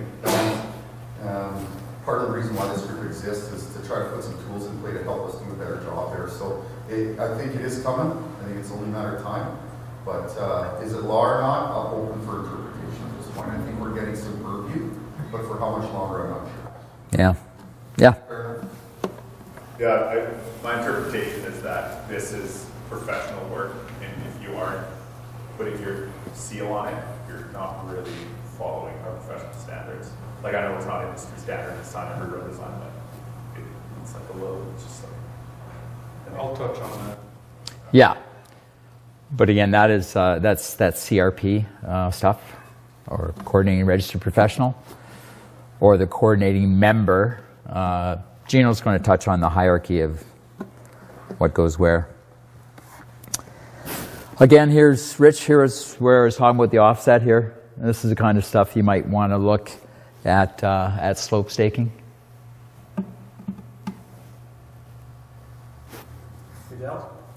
Yeah. I just wanted to point out that in areas where there's LiDAR, you can import that into AutoCAD and you can do a 3D design. Yes. Versus just the road end design 2D. So sometimes that does help if you want to go back out later and do sculpture and stuff like that. This helps. An interesting point. I had a story there that I told at the last session. I had a client phone up, and of course I'd been out, and it was steep slopes. It was ridgetop type stuff and steep bluff below me. So I was going along making my calls, you know, one of those horrific, ugly days out there. And then, so he came back to me and reported that he didn't really agree with my calls, and that LiDAR told him that it was, you know, there was definitely a bench down there and stuff. And I'm going like, pretty steep to me. And I said, well, it's up to you. We could both go back into the bush and ground check. He says, well, I don't think we need ground checks if we got this LiDAR. And I'm going like, well, whatever. I said, I can't, you know, I can't sign off on that kind of stuff. But LiDAR's good. If you get in steep terrain in a certain kind of bush, it can be off quite a bit. And we do have to remember that those ground checks are extremely important when you're dealing with LiDAR. LiDAR is a beautiful tool, though. It's made my job so much easier.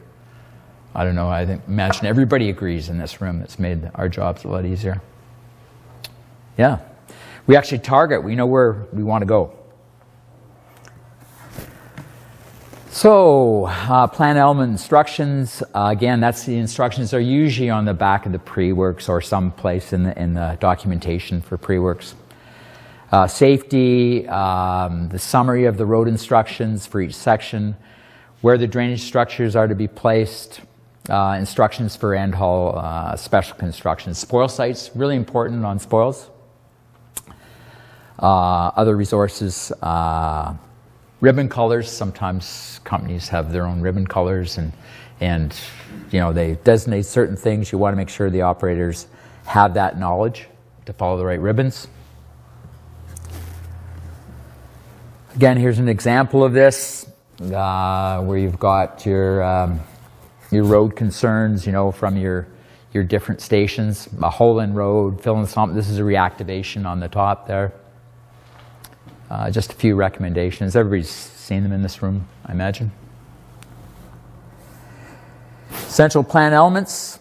Sufficient information to allow construction for the plan.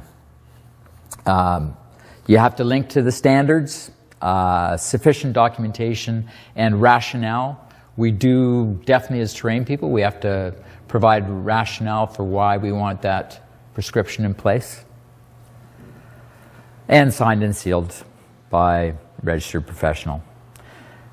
Team concept is really important, getting the professionals, the specialists, and the CRPs, and getting that feedback, like Terry was saying, from those, and don't treat them like somebody less. Hey, Terry? They're us. And that's why this whole thing is not just for professionals. It's for everybody out there, everybody who's working in the bush on what we do. That's a key component of this. Oh.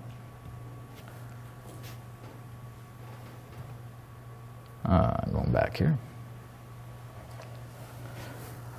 So key messages for this section. Address safety, alignment, drainage, and terrain. This produces an effective and representative plan for the maps, profiles, and cross-sections.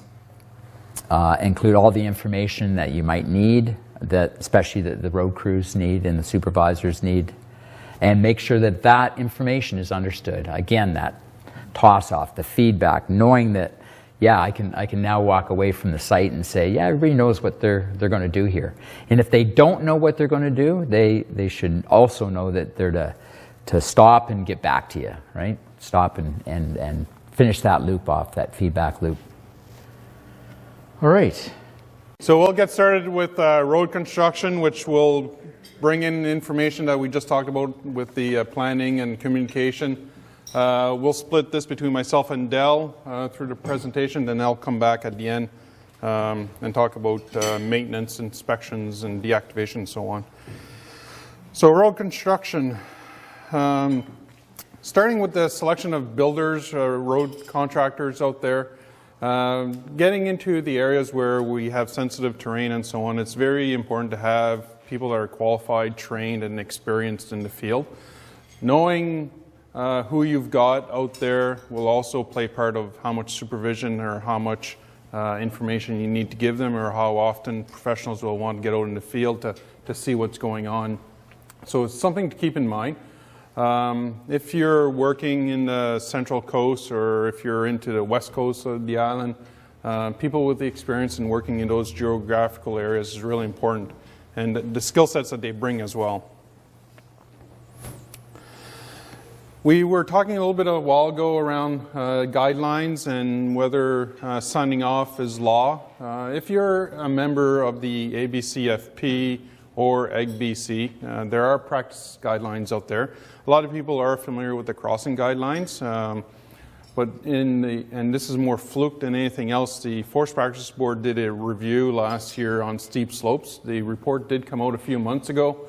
It's really nothing to do with what this group has been working on. It's more timing, and it's probably just by chance that we're doing this presentation and the reports come out really recently. But some of the highlights out of that report really indicated that licensees and contractors are doing some work out there, and force professionals are not involved during the construction phases. And it really stood out during the audit by the Force Practices Board. So both associations and through the Joint Practice Board have the road guidelines out there. We know with the ABCFP, they brought in the bridge or the crossing guidelines within their bylaws per se. But the practices guidelines that are out there is something that people are going to be measured against and judged against. So it's something to keep in mind. The roads guidelines does require you to sign off as a professional at the end that you've either built, done maintenance work, or where the professionals are involved in all phases of roads. So that's something to keep in mind. The work safe requirements out there as well, there's a number of them, but definitely a couple to keep or to be aware of. Slopes over 30% needs to have a plan, and a plan done by a qualified registered professional. And they do come back and reference the guidelines as what WorkSafe will look at to, when questions come up or when they're investigating events. As well, another one that's out there is 6 meter high cuts. If you have anything that's over 6 and over in terms of height, you need to have those reviewed in the field after constructions for stability. So the guidelines talk about the coordinating member. That's the person that's pulling the package together and really putting the plans together, and probably the person that's releasing it to the supervisor that's going to be overseeing the construction. Part of that, this person may be doing all phases. If you're into a real simple road, this coordinating member might be doing all phases of the project. But quite often you have specialists, people like Dell and terrain specialists coming in, people, bridge engineers involved in the crossings, the road personnel, and other people that are involved in the project. So all that information is being pulled in. Could include your RP bios if you're doing fishery stuff and so on. So a good reminder for everyone, typically companies will do this on a regular and even an annual basis, but your job safety breakdowns, your standard operating procedures, most companies have EMS, whether it's Highland Timberlands, Western, Inta4, Timber West, BC Timber Sales, everybody, a lot of the bigger firms or companies out there are all certified, so they have their processes. It does include all workers and people even on site. You'll do some pre-works with the people, the road builders, the supervisors, and quite often it will include your actual excavator operators as well. So pre-works are really important, especially when we're getting into sensitive terrain. Where the terrain specialist is identifying areas that are questionable, we're getting into full bench. The pre-works are going to be very important. This is a handoff. This is where the professional really stands back and gives the information and the information knowledge to the road crew and the supervisor. So you really want to be cognizant of how that is happening and how that information knowledge is being transferred. Because if an incident does happen, people will look at the designs and they'll have all the time in the world to read all the reports that are buried in that big binder you give the excavator operator. And if the operator hopefully is still alive, will be asked, and as well as the supervisor, the report said here on page 59 in nice little black font that you needed to do something special, why didn't you? And if the answer is, I didn't have a clue, the binder's that thick. So if there's some critical areas, that people need to be made aware. That information, knowledge, and transfer through communication is really key. So you want to make sure that everyone gets on the same page. We get into areas of your cut and fills and end haul, and what does that mean? And the questions even being asked out there, we quite often, terrain specialists will put, this is conventional construction. Well, what is conventional construction? We've seen slides on 30% slopes in the Central Coast area. Essentially, you've got swamps on the hillside, which is quite amazing. You get into those organic soils, folly soils, and there's different terminology for it, but on very smooth bedrock, you're in the middle of the summer, and Mike showed a picture of one of those where the excavator operator will start digging, and it's going to be very wet. We've had no rain, you're nice, dry, 30-degree summer weather, and before you know it, you're into this swamp on a hillside, where if the operator's going to start tracking onto that, he's going to go down the hill. So we've seen, as recent as 2 years ago, an excavator go down on 30% slope and slide down the hill. So just be aware, I know we're talking a lot about steep slopes, but they do happen on shallow slopes. So supervision is key, and good supervision is critical, especially when you're getting into these areas that are going to be challenging. And supervision here is the communication with the operators and making sure that operators are aware of some of the key indicators. The presentation that the council's put together for operators is really good. It's an hour. It doesn't take a lot of time for operators to watch it on video. And to be aware of these indicators and some of the things that could be challenging and know when to stop to really ask the questions to the supervisor that's around. So following the plan, and this is nothing new to most people, this really came out hard when Force Practice Code was out in mid-90s. It's to stop work when you encounter something different than what you're expecting, and stop work when you're not sure and ask the questions. That's the key. It doesn't take all that long to get the right people on site. Sometimes, though, if you're into isolated camp work and you're looking at getting somebody in, there may be a couple days there that before you can get a terrain specialist out. But that's where, if you have some other work that you can do, such as ballasting roads and doing some ditch work or dealing with spoil sites and so on, you might have some back work that you can do, but getting the right people out is the key. Rainfall shutdowns. This is, we've talked about it a little earlier. There's all kinds of guidelines out there right now. Every company will have a set, and it'll go anywhere from just measuring your 24-hour rainfall to measuring your 12 hours, 48, 72, water balance, rain on snow, wind, sunny days, temperatures. There's all kinds of things that really get mixed into it. And the more complicated those rainfall shutdown guidelines are, the harder it is for whoever it's going to be in the field making those decisions to really follow the guidelines. So here I would challenge the people in this room, as a coordinating professional that's handing off this package, if you're handing out a package and you've got a rainfall, and you should have a rainfall shutdown criteria with it, make sure you know how it works and tell the supervisor how it should be measured as well. So are you measuring it before you're heading out to the field? Do you have automated stations? Are you looking at rain gauges in the field? We all know we have storm cells that come through, so you might be good in one valley, the other valley over you might not be good.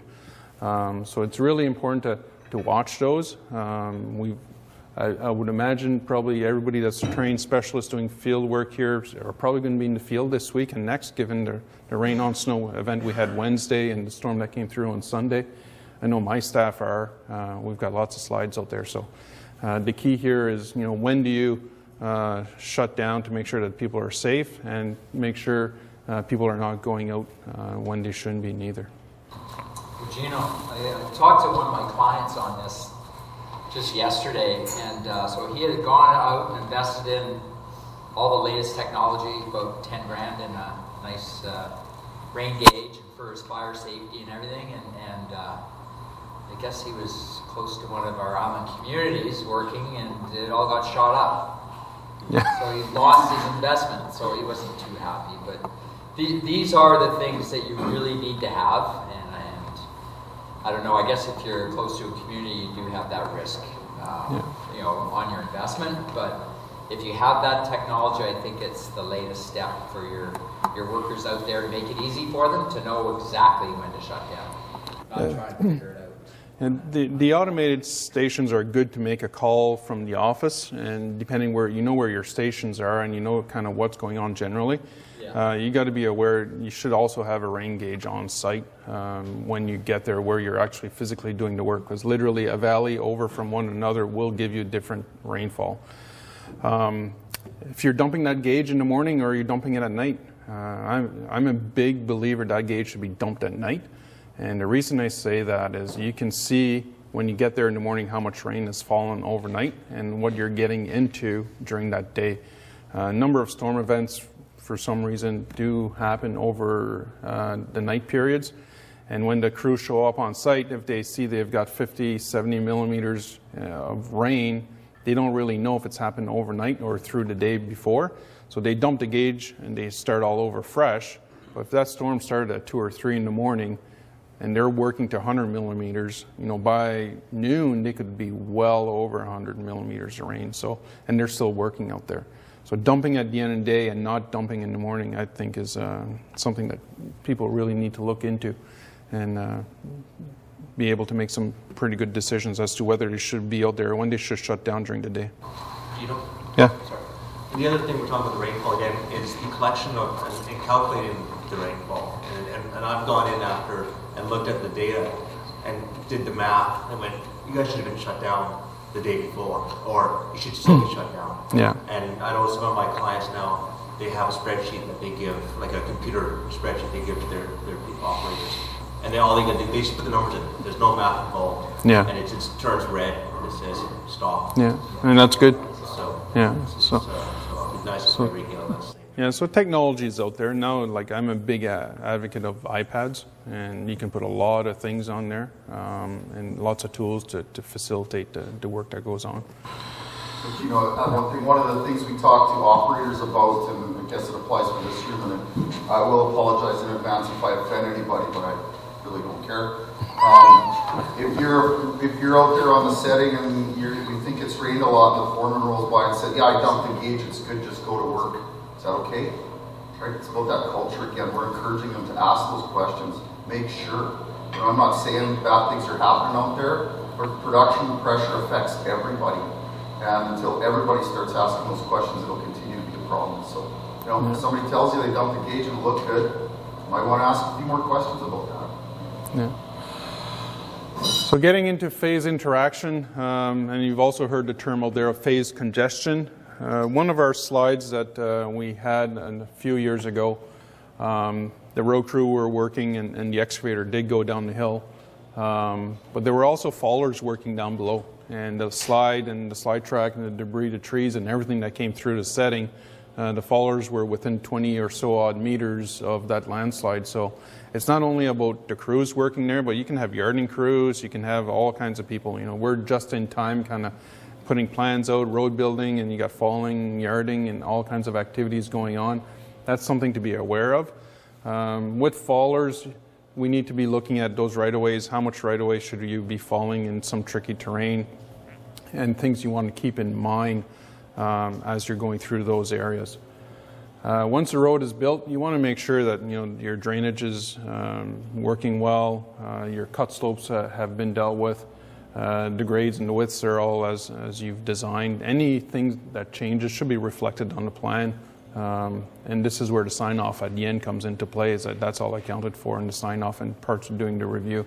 A number of companies do have checklists for, as-built or when they're actually doing measure-ups for payment and so on. They collect a lot of that data, so it's out there. It's just a matter of following through and making sure things were done according to the plan, or if the plan changed, that the coordinating member or a professional was involved. So a couple examples, very steep side hill, couple hemlock, high elevation, stacked a whole bunch of logs behind. It's about 6 meters in height. So just something you really want to be aware of, or if you're catching this, one, it shouldn't be happening, but two, If it's there, what are you going to do about it? And how are you going to address that before you start getting fallers out there and people down below the slope? Same with burying wood and all kinds of debris, you know, blasting over some logs that were stacked into the fill. Some of the challenges there. If anybody's wondering, yes, it is a small PVC pipe. It's not for logging. It was a clean energy project, and there's a penstock in the fill here, so that's for drainage of the penstock. But anyways, things to watch for and to be aware of, and some of the challenges out there.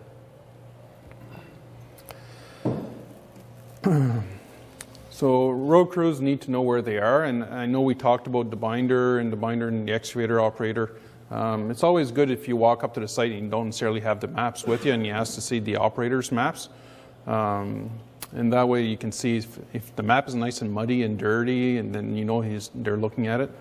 If it's nice and clean, still nicely folded, you know they're not looking at it. So at that point you can start asking questions around, you know, what's coming up, what are the challenges, and you'll quickly see if the operator is in tune with the plan that is out there.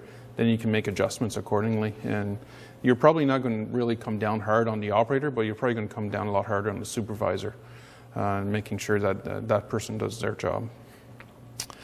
And you want to be aware of the changing conditions out there. You know, we kind of highlighted some of the key ones, but the weather, the terrain, and the drainage, and the time you're doing your work in.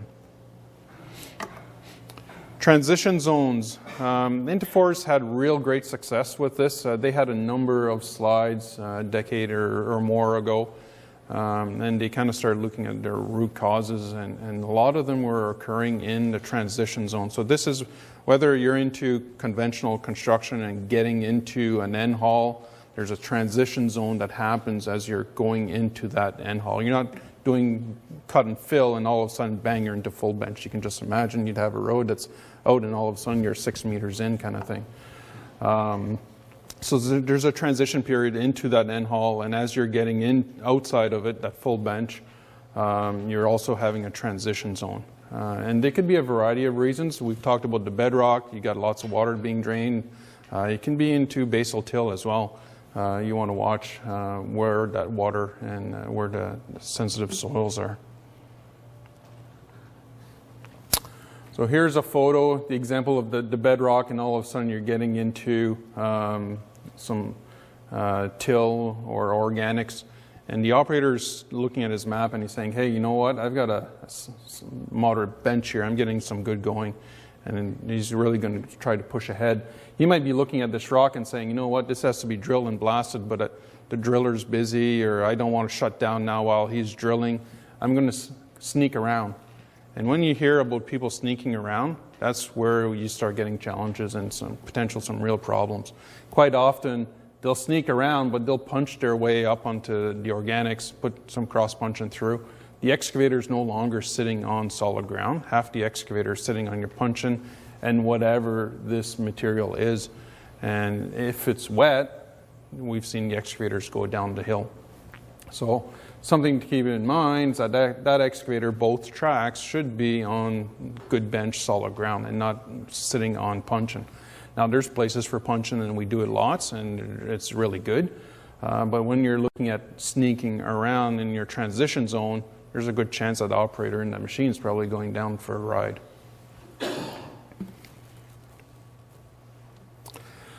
So for those putting maps together, you know, this could be a variety either from the terrain specialists in the room or the coordinating members of force professionals.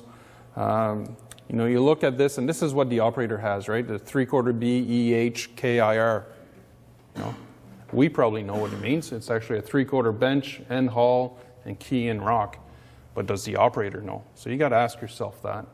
We're passing this message on. This is your plan. This is your road construction project that you're putting together. And, you know, what is that? The operator needs to know. So definitions and pictures to educate the people. If it's a real critical area, this is probably something that you want to highlight as, you know, there needs to be a field review done here. And you can highlight, you know, as a professional putting that plan together, you can say, you know, give us a phone call when you're within 50 meters of this area, and we'll make sure that we get somebody out in the field to look at it. It could be the supervisor that's overseeing it. Maybe it's the forest professional that put the plan together, or maybe it's your terrain specialist that needs to go out. But whoever's putting that plan together should be highlighting the key areas that need to be looked at. Same with the full bench end haul. You know, those terms need to be defined and put out there so the operator can find it. It shouldn't be buried in the big, deep report at the end of the day.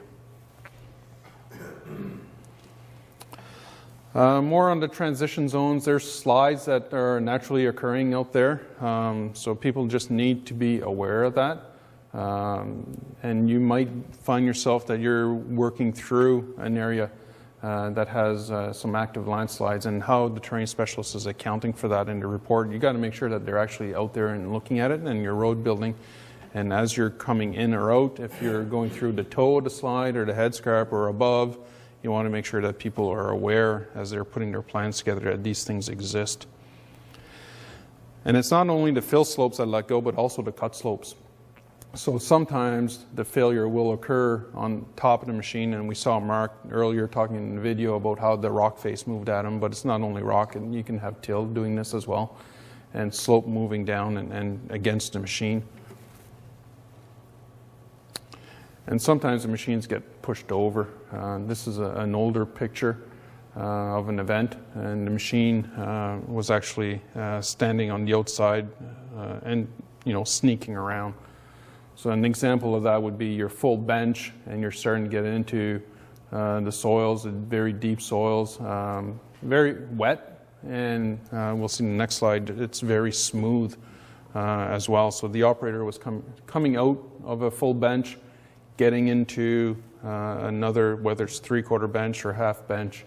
But if you're sneaking around and you're on the outside, sometimes the machine does go down and finds themselves down the hill. And especially, when getting into these smooth rock areas and it's wet, you really got to watch yourself. That's where people will get caught. So the operator recognizing this, if it's not picked up during the design, the terrain stability assessment, this is where the operator is actually sitting in the cab watching what he's digging. So he's the person that's going to have to make that call, and making sure they're educated what to look for, and some of the indicators is very key. The more experience they get, they'll know this, and they'll know to get a hold of their supervisor.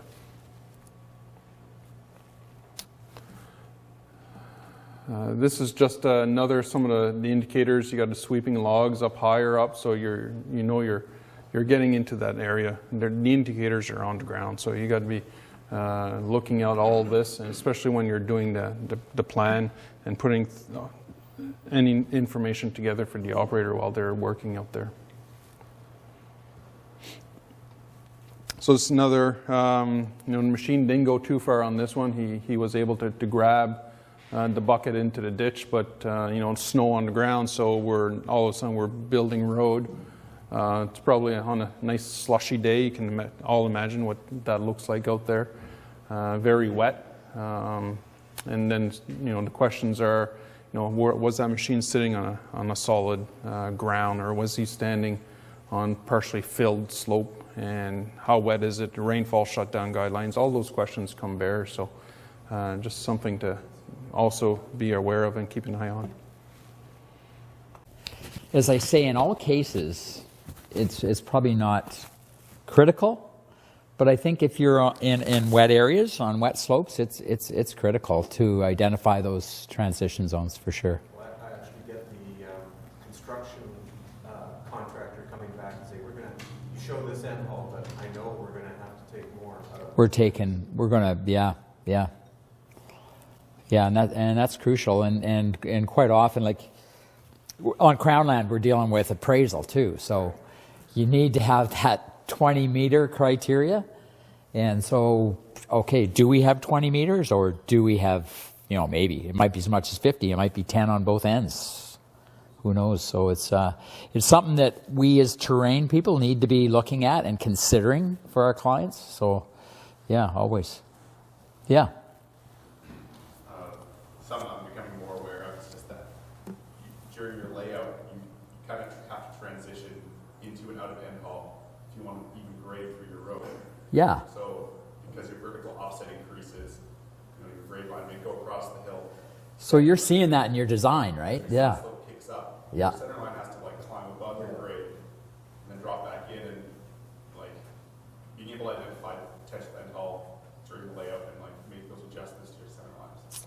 Yeah, and These like really awkward designs where you have huge cuts that you have to then design huge horizontal offset on. And it has all sorts of weaknesses in terms of like implementation, right?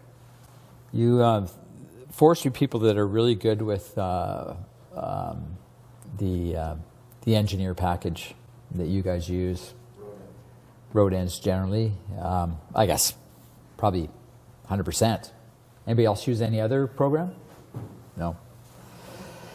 But that, you guys, I find that somebody that's been there for a long time and manipulating that data all the time, it gets really good. And actually, he can work well with the trained people and provide input and say, you know what, you recommended full bench here for 20 meters, but there's going to be more, and we can do it right here and now. So we will expand that into maybe 3/4 bench, key in rock if we've got rock or not.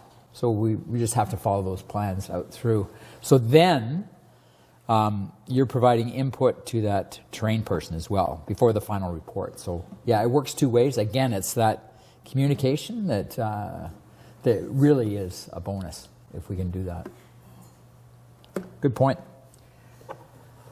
Yeah, so adverse grades, we all know when, constructing adverse grades is always a bit of a challenge. You've always got water coming down at the road heading, at your hoe or whatever. So got to make sure that, okay, you may even have to put more cross stitches in than what's called for initially, but make sure that that water doesn't get in behind the machine is the main thing.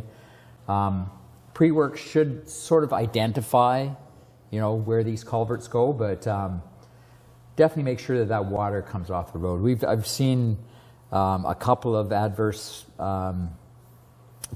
failures now. One guy actually did go over the slope about 10 meters, but he grabbed his bucket and he got back up. But no, it's pretty scary stuff when you've got water running right back into your road heading and it's coming down from behind you. So don't cut corners when you're working on adverse. Again, it's adding water to the heading. This is just an example of that road going up adverse and bang. Or down adverse, sorry. Bang. Spoil placement is also a big one. We try and make sure that all our spoil sites are away from natural drainages or imperfectly drained ground or certainly swampy ground and stuff, because when these things tend to fill up with lots of rain or rain on snow or whatever, they will overflow. So we don't want that spoil adding to that. Outside of RMAs go without question, everybody knows that. Slopes less than 30% is generally what we look for spoil sites. Sometimes it's really tough to find spoil sites, and we're usually putting them down below the roads or in spots on the road, but sometimes you might want to think outside the box and go up on an upper bench or something if you have to, if you're really looking at a steep road section with lots of end hauls. So there is options out there. Try and keep those heights on your spoils and try and keep them right back from that lip over steep, right? Just things to think of when you're doing your layout. Oh, here's an old picture. It's somebody's writing there too. That's probably mine from the other day. Little tick marks. So excavations. Here you see an excavation greater than 6 meters high. Right here is a piece of rock here that wants to come down. If this thing goes up all the way, there may be a problem. So sometimes, this might be a situation where you stop, you call the coordinating registered professional, or you call the terrain guy, call your supervisor if you're on the drill, and you say, hey, what am I going to do here? So you come up with a solution. And quite often that's maybe ramping up and getting that stuff down and building up your grade a bit so you can get up through there. But the big thing is greater than 6 meter high cuts. Work safe demands, we play that safe. Again, road constructions, overloading outside edges of the road.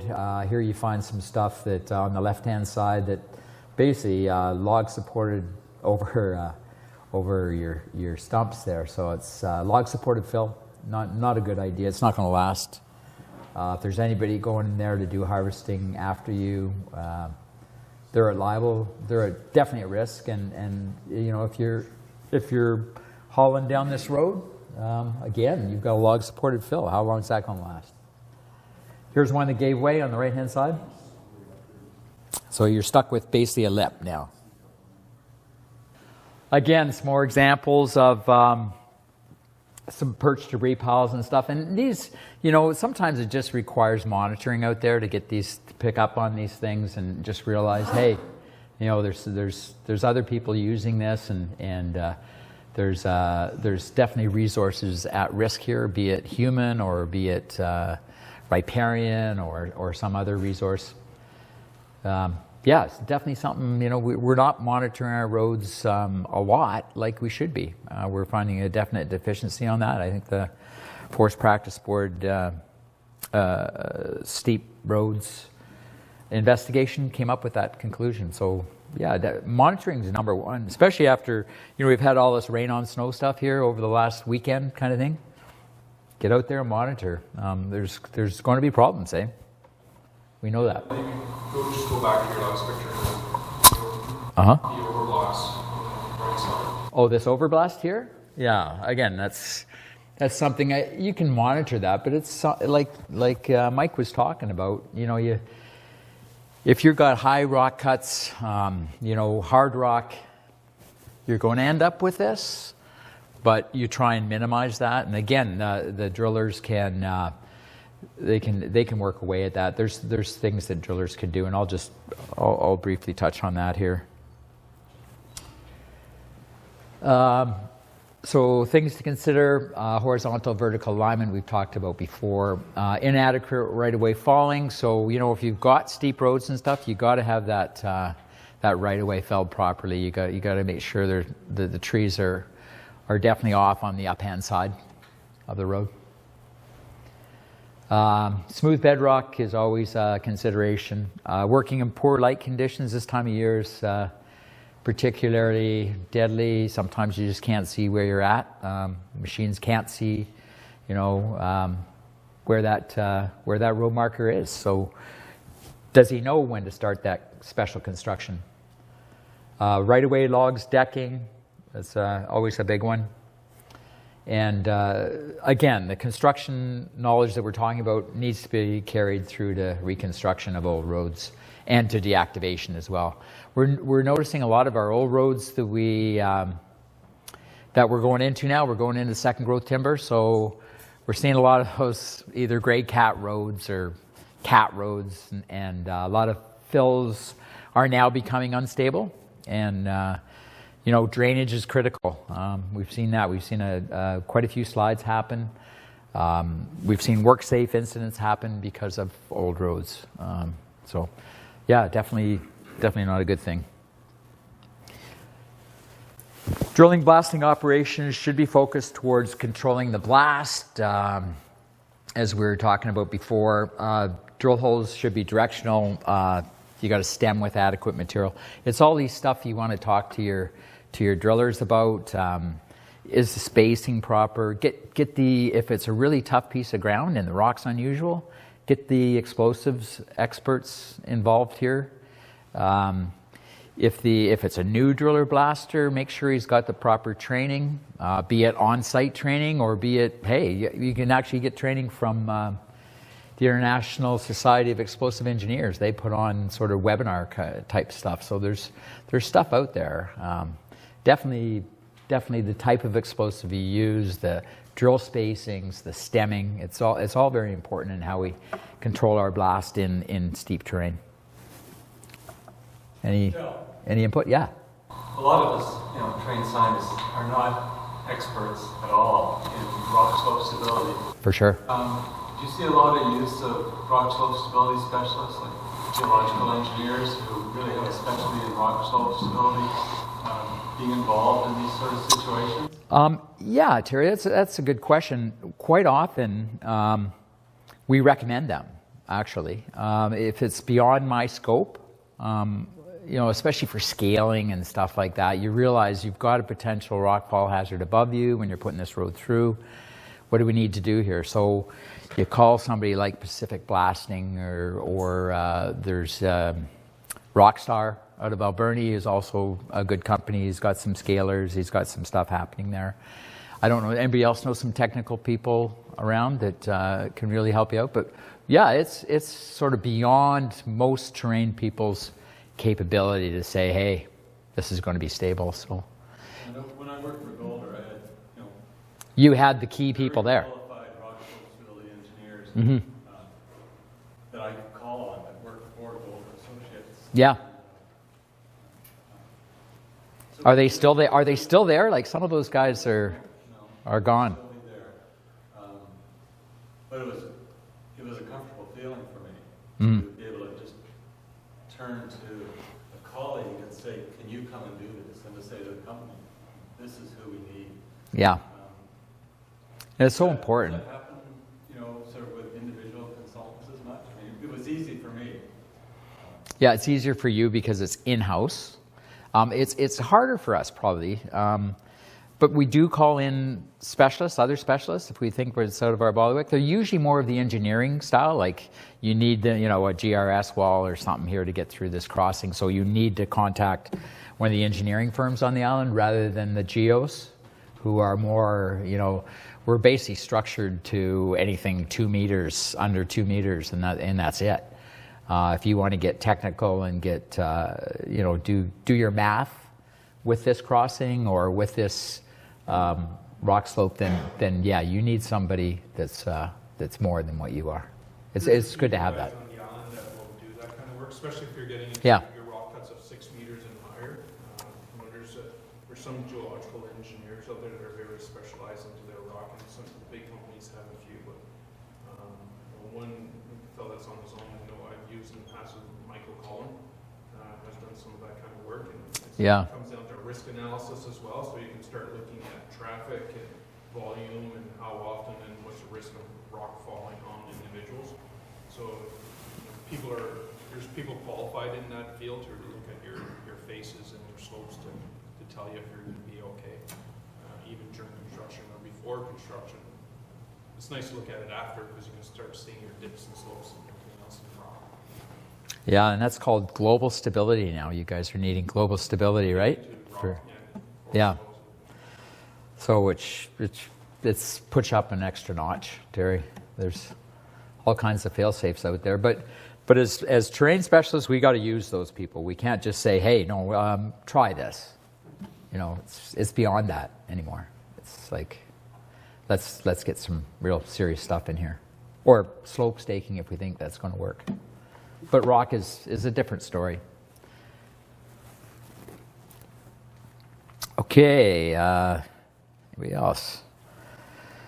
So it's really a professional's role to identify beforehand that you've got a stability problem, get the proper people in, and monitor these guys. Like, look at the slopes these guys are working below, and you're on kind of a dip slope, one of those mid-coast granite, big jointed sets and stuff, and these go all the way up the mountainside, and he's coming actually through a slide track. So this thing has slid off during a major storm event.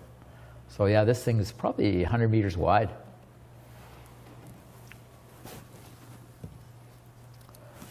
Drainage is number one in my books. If you've got your drainage down, you've got it licked generally.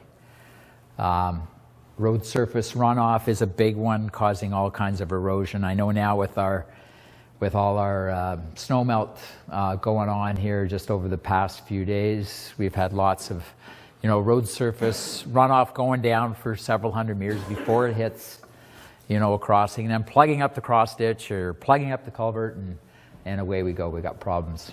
On the right here, there's so if the water's going to come down this ditch line, it's going to pop over that cross ditch a bit too high, right? Back across the road. So keep your ditch blocks low. Drainage control, again, same thing with, look at the extensive water running off the road surface here. We've got really erosive sandy sediments here. This is in the Okanagan. There's some definite problems here. Definitely got to keep a maintenance program going here. Those culverts or those sumps are going to fill up real fast. And here's more drainage control. So in this case, we got steep bedrock on the one side. Obviously, it was probably an older road and maybe new. I've been approached to say, like, why can't we put woody debris in the fill? But there's a good example on the left-hand side. Why not? Really, it doesn't work. You need rock. You need to have that drainage controlled, and certainly woody debris is not suitable for long-term drainage on steep slopes. Fill slope erosion on the right-hand side there.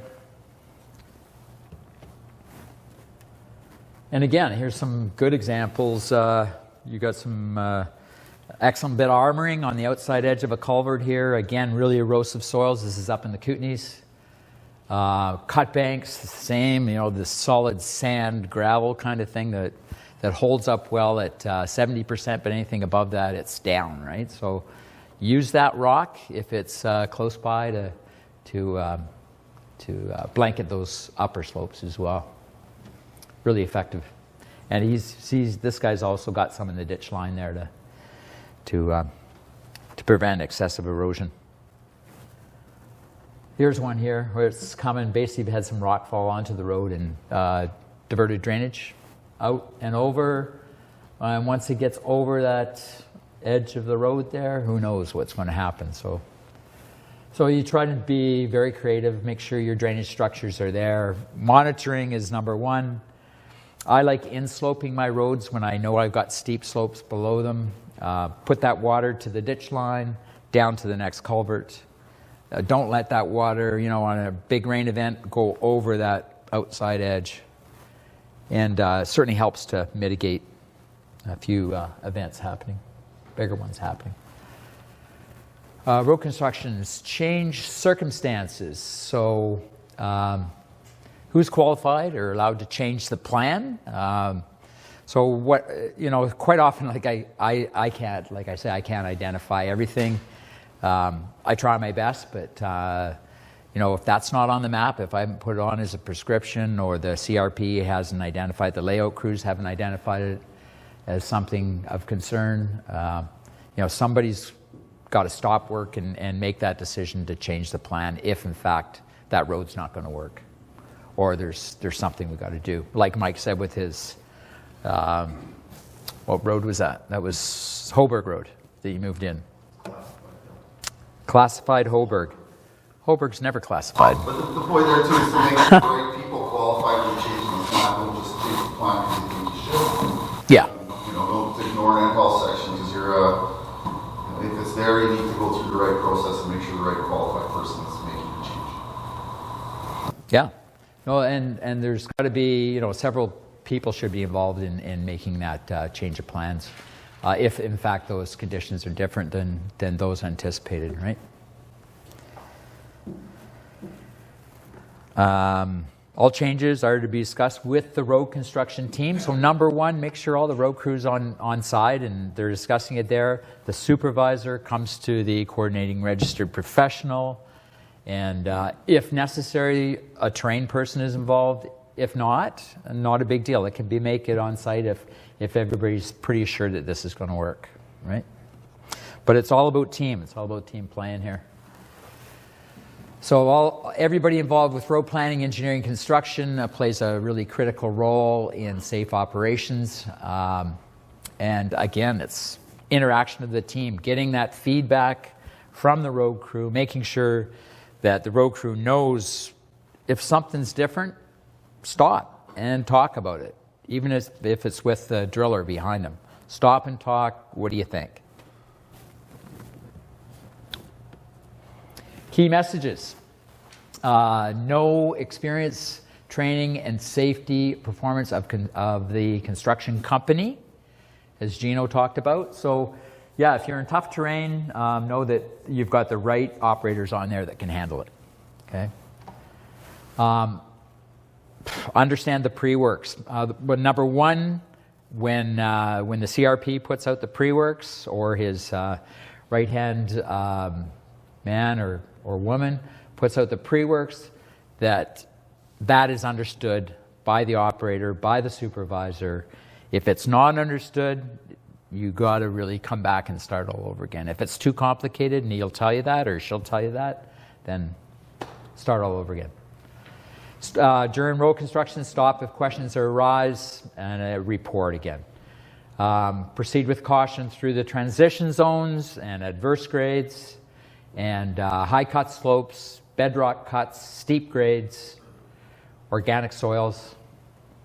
Drainage control is of utmost importance, of course, and roadside debris, which has come out here in the last 5 years as being, we always knew it was significant, but nobody really wanted to move on it. But you got those, the steep debris piles on steep slopes, and I've seen them actually burnt up and actually cause a little slide down to the next 20, 30 meters along slope. So it can be pretty deadly. Change circumstances and changing the plan is a big one in road construction. Get back to whoever you need to there. Reactivation, maintenance, and deactivation. So slides or machines going over the banks not only associated with new construction, but we're also seeing it in these other phases. So we're going to touch a little bit on some of these things. They do happen in all of those different phases, and you can imagine if you're getting into definitely some heavy pullback, some old deactivation activities, you're getting potentially into fill slopes that have a lot of woody debris material in it that were built into a variety of periods of time. And same with the needs for plans, so we'll touch a little bit here on that. Reactivation is, we're starting to see, we're getting into more of this second growth and more into reactivating some old roads. So the professionals putting the plans together really need to think about, do you need to put a reactivation plan together for that road? Is there some potential hazards on that old road? So, and I'm not going to be able to give you a time frame. You're going to have to look at what's going on. When was that road used last? What condition is it in? If you have wood culverts, what species were put in there? If you're looking at some older roads, likely they probably use cedar. Now a lot of people are starting to put fir. If you're really in there short term, some people are throwing in some handballs. So you really got to be aware of that and the lifespan of those structures. So you need to have a look at it, to say the least, and then determine whether you need to put a plan together. Some of the roads might be fully deactivated and you're coming in and it's almost like new construction, but there could be some hidden hazards there. The deactivation might not have pulled all the material off the ends, so you might have some stumps still sporting some woody debris and some fills.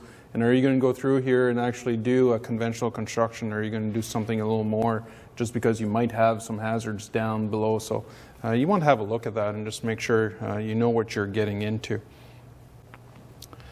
An example of an old wood culvert, not anything that was big, single sill, both sides, probably what you would call like a ½ meter by 2 or 3 meters in span. An older road again, it's probably 20 to 30 years old. Got brushed open. The culvert was not planned for replacement or anything to that effect. These old culverts, they do have a variety of stringers, different diameters, are probably not lashed, and those small culverts usually were not lashed. The operator in this case was a truck coming out with a load of wood. The truck went over top, was fine. Maybe broke the stringer as he was going over. The trailer following nicely in the tracks and really sunk down. You can see the trailer wheels, the tracks kind of going off to the edge. Fortunately for this incident, it was a preload truck, so the fifth wheel hook that trailer attaches to the truck actually snapped and broke, and the trailer went down the slope into the gully. The truck stayed on the road, and the operator was fine. But it's something to keep in mind. You might have these, shallow culverts out there that you're not really going to turn your mind to or do a lot of thinking about. But think about the age, the species, and what you got, and what's the hazard or the consequence if anything was to fall down. Not long ago, we had a rock truck in a very similar instance, but the rock truck being much lower, being loaded, high center of gravity, go through, and the Moxie just flipped up on its side in the middle of the road. It was the weirdest thing to look at, but when you start analyzing what happened, it's just punching through an old wood culvert.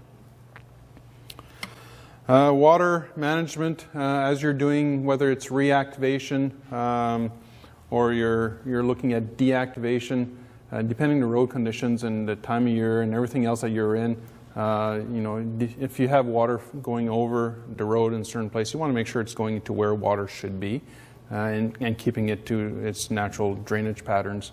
You might be putting it over a sidewall of a gully.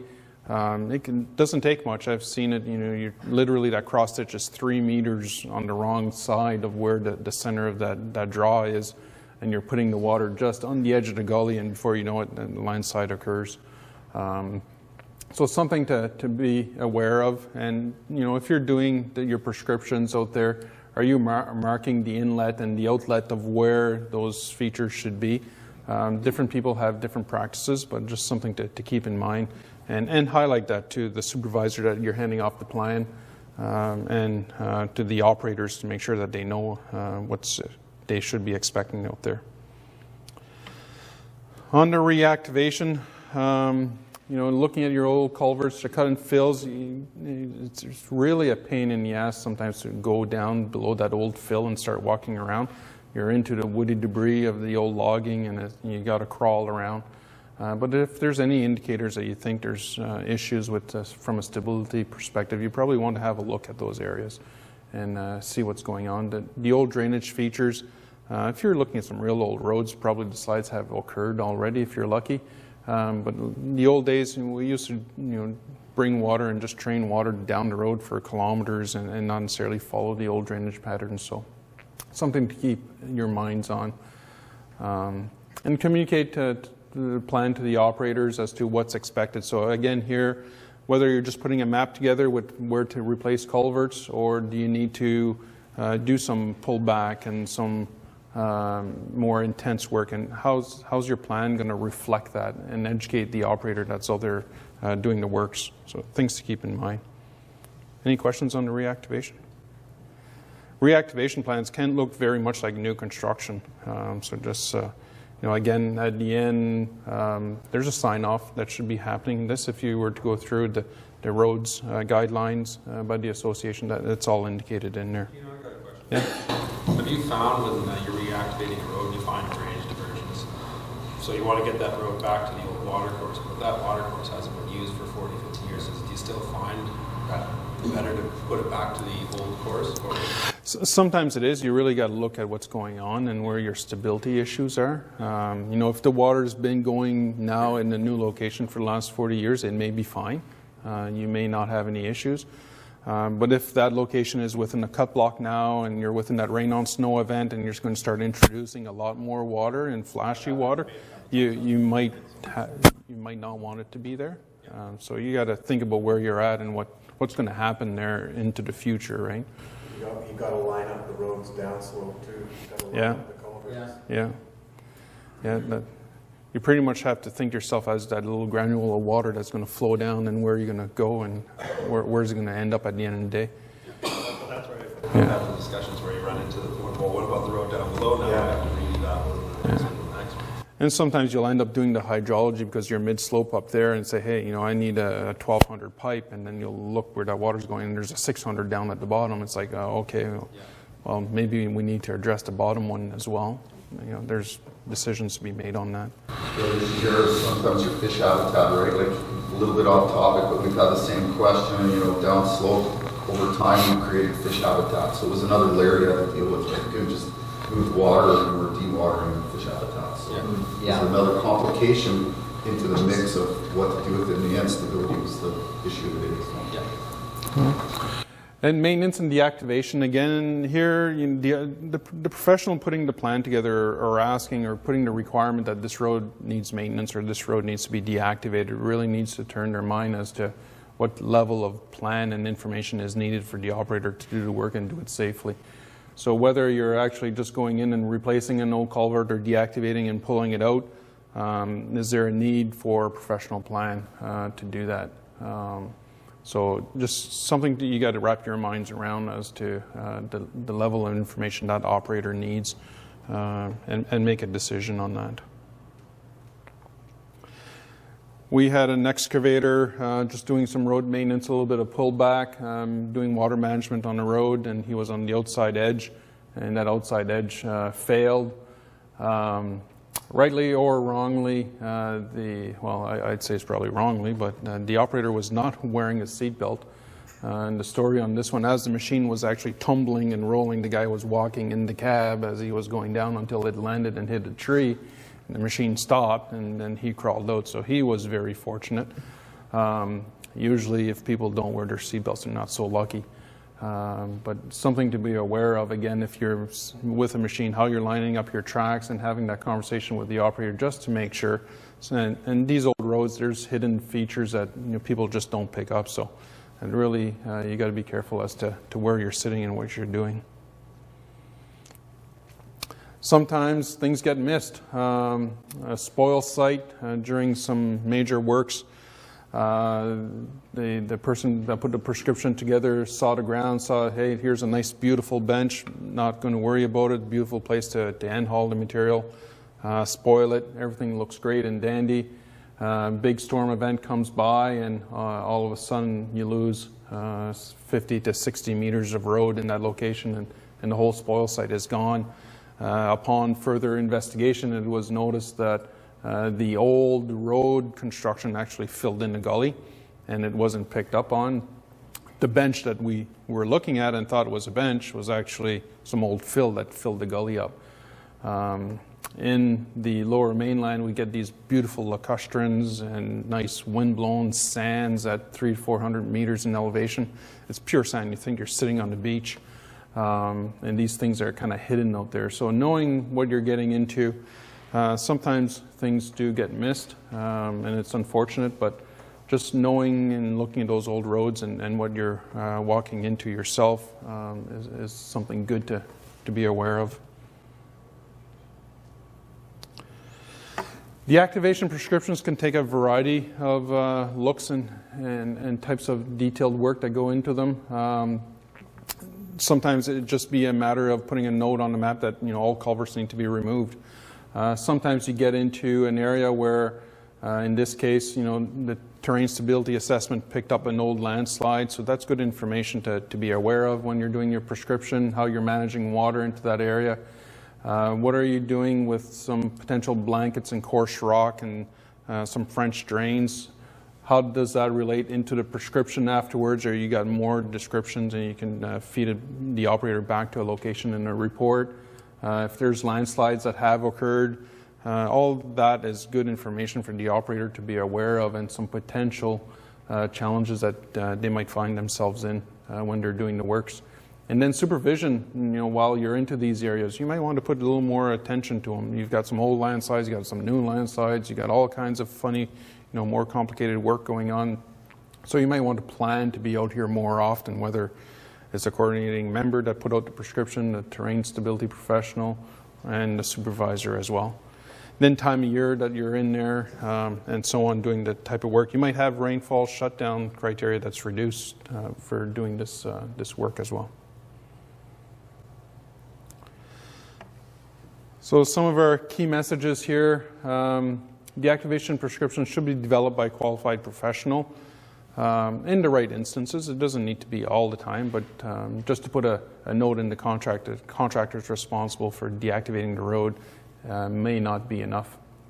There are conformance statements. If you go back into the guidelines by the association, it does speak to deactivation and the need for professional work, and if professional work is done, then conformance statements done afterwards. And stop if you don't know, if you see unforeseen conditions. Sometimes the operators will be out there and they'll find something that happened during construction that wasn't planned.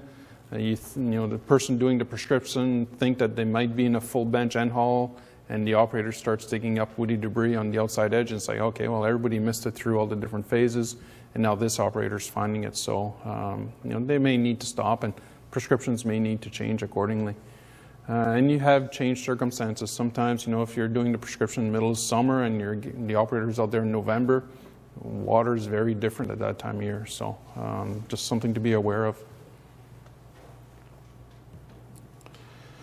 Road inspections. This can take a variety of looks. Some of the companies have their EMS and have checklists available for the road inspections to be done. Sometimes the supervisors are doing this. Things that they typically look at is the safety, right-of-ways, the road prism, drainage structures, and things that people keep an eye on for the worker safety. So a variety of, this can take any kind of fashion of the operator or even the supervisors doing the work out there. Sometimes the inspections are done by professionals for a variety of reasons. Maybe there's some special road construction techniques that had to take place, and then you want to have somebody look at that just because it's going to be very sensitive, and depending on the time of year, you may want to be out there because you've built a French drain in the road with drainage pipes, and you want to make sure that the drainage pipes are working like this time of year, and you want to make sure that things aren't getting plugged and so on. So there could be a variety of reasons why professionals might get out and do inspections, but this is probably not the norm, so it's something to just be aware of. So Gino, these inspections could be done by a non-professional though. Oh, totally, and they probably, large majority of the time, is done by just people driving down the roads, right, as part of their regular day-to-day work. But I think the big thing is that a document like this actually be provided saying that road inspection has been done and meets conformance. Yeah, you probably see. Yeah. Whoever does it and it signs it, and that's in the files. Yeah. Excuse me. It'll get you out of some tough stuff. Yeah, it shows good due diligence as well, so that you're actually carrying out inspections. So yeah, that's just something to be aware of. No, it really was September. We really are. So closing the loop, this is where the feedback happens. We want to make sure that, if you see stuff in inspections, he can go outside.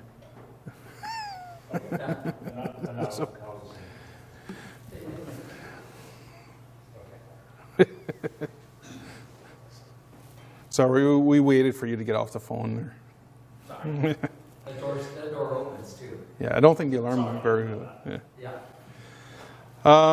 So the inspections, there's conformance statements if there's a need for that, as well as the organizational structure. You might find a variety of people doing those kinds of things and the work that's out there. So closing the loop, like Del was saying, if you have the paperwork, and then making sure the results of those inspections get out to the people that need to know. Sometimes it's not because people are actively busy and working in those areas, but maybe for the next phase that's coming in, there's silviculture works and so on that occurs and goes on. So if you have any maintenance issues, then that's how one can feed the information back to the roads foreman and make sure that inspections and work gets done. So sometimes, things do go sideways. And you got to remember the guidelines are there for us as professionals, and if you can indicate that you've followed those, that's how we show that we've done our due diligence, and that's what you're going to get measured at or measured against by WorkSafe and the associations as well. So if you're going to deviate from the guidelines, you probably want to have some rationale for that and explain a little bit how you're deviating and what you're doing. But it's just good professional practice. Yes? Are there guidelines that say, Del was saying, well, anybody might do this. Are there guidelines that give fairly strong indications of who should be doing it, under which conditions? I don't think it gets into what conditions. It's more if it's professional practice, and then it comes back to the Foresters Act and the VISC Act and requirements for the professional work to be done by RFTs, RPFs, or PNGs, PGOs. I think it comes down to the licensees and to make that determination, whoever's looking at that issue, to determine if they need to have the right professionals out there. It's really their call because they're the ones asking for people to come out, right? But do they have, is there any guidance to those people? Not that I'm aware of. Some of that comes down to your scope of practice, and I'm an RFT, so I'm fairly low on the food chain, I would say, but just because I'm an RFT for 22 years doesn't mean I know everything all RFTs know. So it's up to you as a professional to make sure it's your scope, and if you get asked to do things that aren't, you have to say no and find somebody who is. So I don't think it is as well defined as you're asking, but each person needs to know their scope, that's for sure. Yeah, under FERPA you have the different values and like thou shalt not create landslides and things like that, right? So it comes down to professional to professional and making sure, but the days of if something happens, under the Forest Practices Code and you must bring out a PGO or a PNG, that's not there today. We've moved away from that. And professional reliance is out there too, yeah. Well, the reason I asked is, I've been doing the last decade and a half work down Washington State as much as up here, so I'm a little unfamiliar, but I saw situations down there where foresters were doing this work. Everybody, they all thought that was fine because there was no guidance as to what kind of conditions really you should be getting to someone else. And so you'd walk along these roads that have been said, this is fine by a forester. Yeah. And you went, oh no, it is not. Yeah.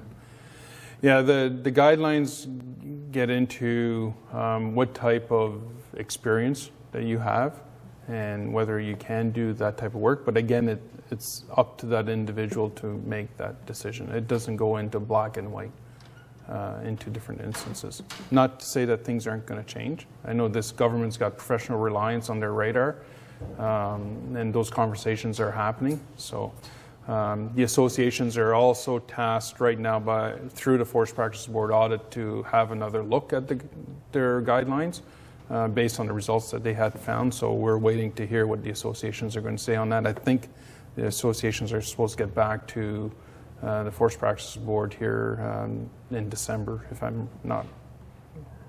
believe it's December anyways. So yeah, stay tuned. There can be some changes coming down the pipe here.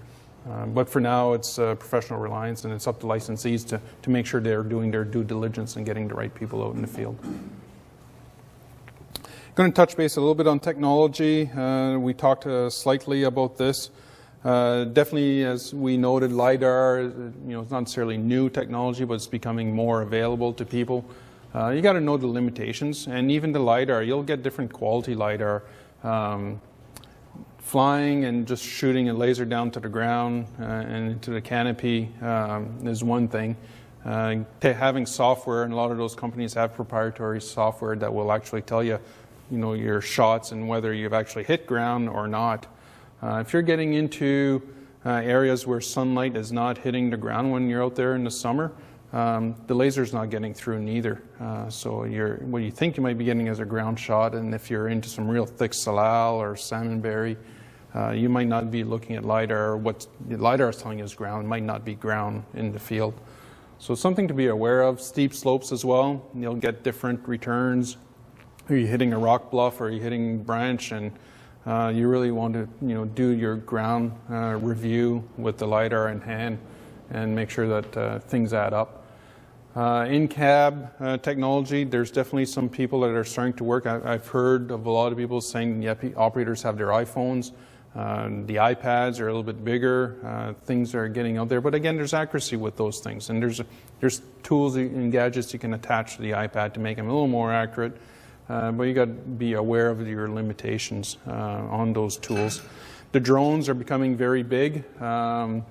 Whether you're doing as-builts with drones and comparing it to your design, that technology is coming online very, very quickly. So there's a lot more of that getting done. So just again, there's limitations with those kinds of things. We did mention PDF Avenza. FP Innovations have their what they call FP DAT. That's a software that monitors a variety of things, whether it's production, equipment conditions, maintenance, and so on. It does a lot more than just putting you on the dot on the map. So there's a variety of tools there as well, and navigation might be a little more accurate. I have not personally worked with FP DAT, but you probably have a satellite cone on top of your machine, your cab, that might put you in better accuracy than what you would get with the PDF Avenza and the iPads. And just to note a couple things like Google Earth, sometimes people do use that as a tool. Imagery in Google Earth is getting a lot better out there these days. And different periods as well, so you can go back in time and look at that. Plus you can use that with your aerial photos and your history, and that can give you a lot of good information. But one key thing here, especially the young kids coming out of school, they'll walk out there with just an iPad, and I swear we'll hear one day that somebody got lost. They didn't have a compass and didn't know how to work a compass in the bush. So anyways, there's nothing like the good old compass you pull out of your vest and know where you're walking, and have a paper map too. So anyways, for the young kids out there, they love the technology, but take it away from them, they might get lost. Communication, just quickly touch base. Most people are using the company radios, but Spot has a variety of tools out there, whether it's just you need help or you can indicate you're safe, or you can send text. Same with satellite phones and cell phones. You don't get a lot of coverage, but it depends where you are. If you're into the lower mainline, you probably get better coverage than compared to Bella Bella and Bella Coola. Amazingly enough, when I was flying in the Central Coast, I was getting cell coverage up in Bella Coola area and Bella Bella, sometimes out of some towers. So it was kind of weird and interesting. So in conclusion, we're really here because the construction-initiated slides continue to occur. And unless we do change our behavior, they will still occur. So the challenge here for everybody is to as their take home, what can you do better, whether it's communication all the way down to the operator, get out in the field a little more during construction, and what can you change to make sure that whether it's just the pre-works, and you're involved a little more with the pre-works and be able to give out the key messages out. So everybody can probably do something a little different to try to reduce the likelihood of one of those slides from occurring. And based on your expertise and your exposure, your team is the key and able to make the lasting positive change. So what we're trying to avoid is obviously these excavators going down and being upside down in the mud. Not a good situation, and machines sliding down while we're building road.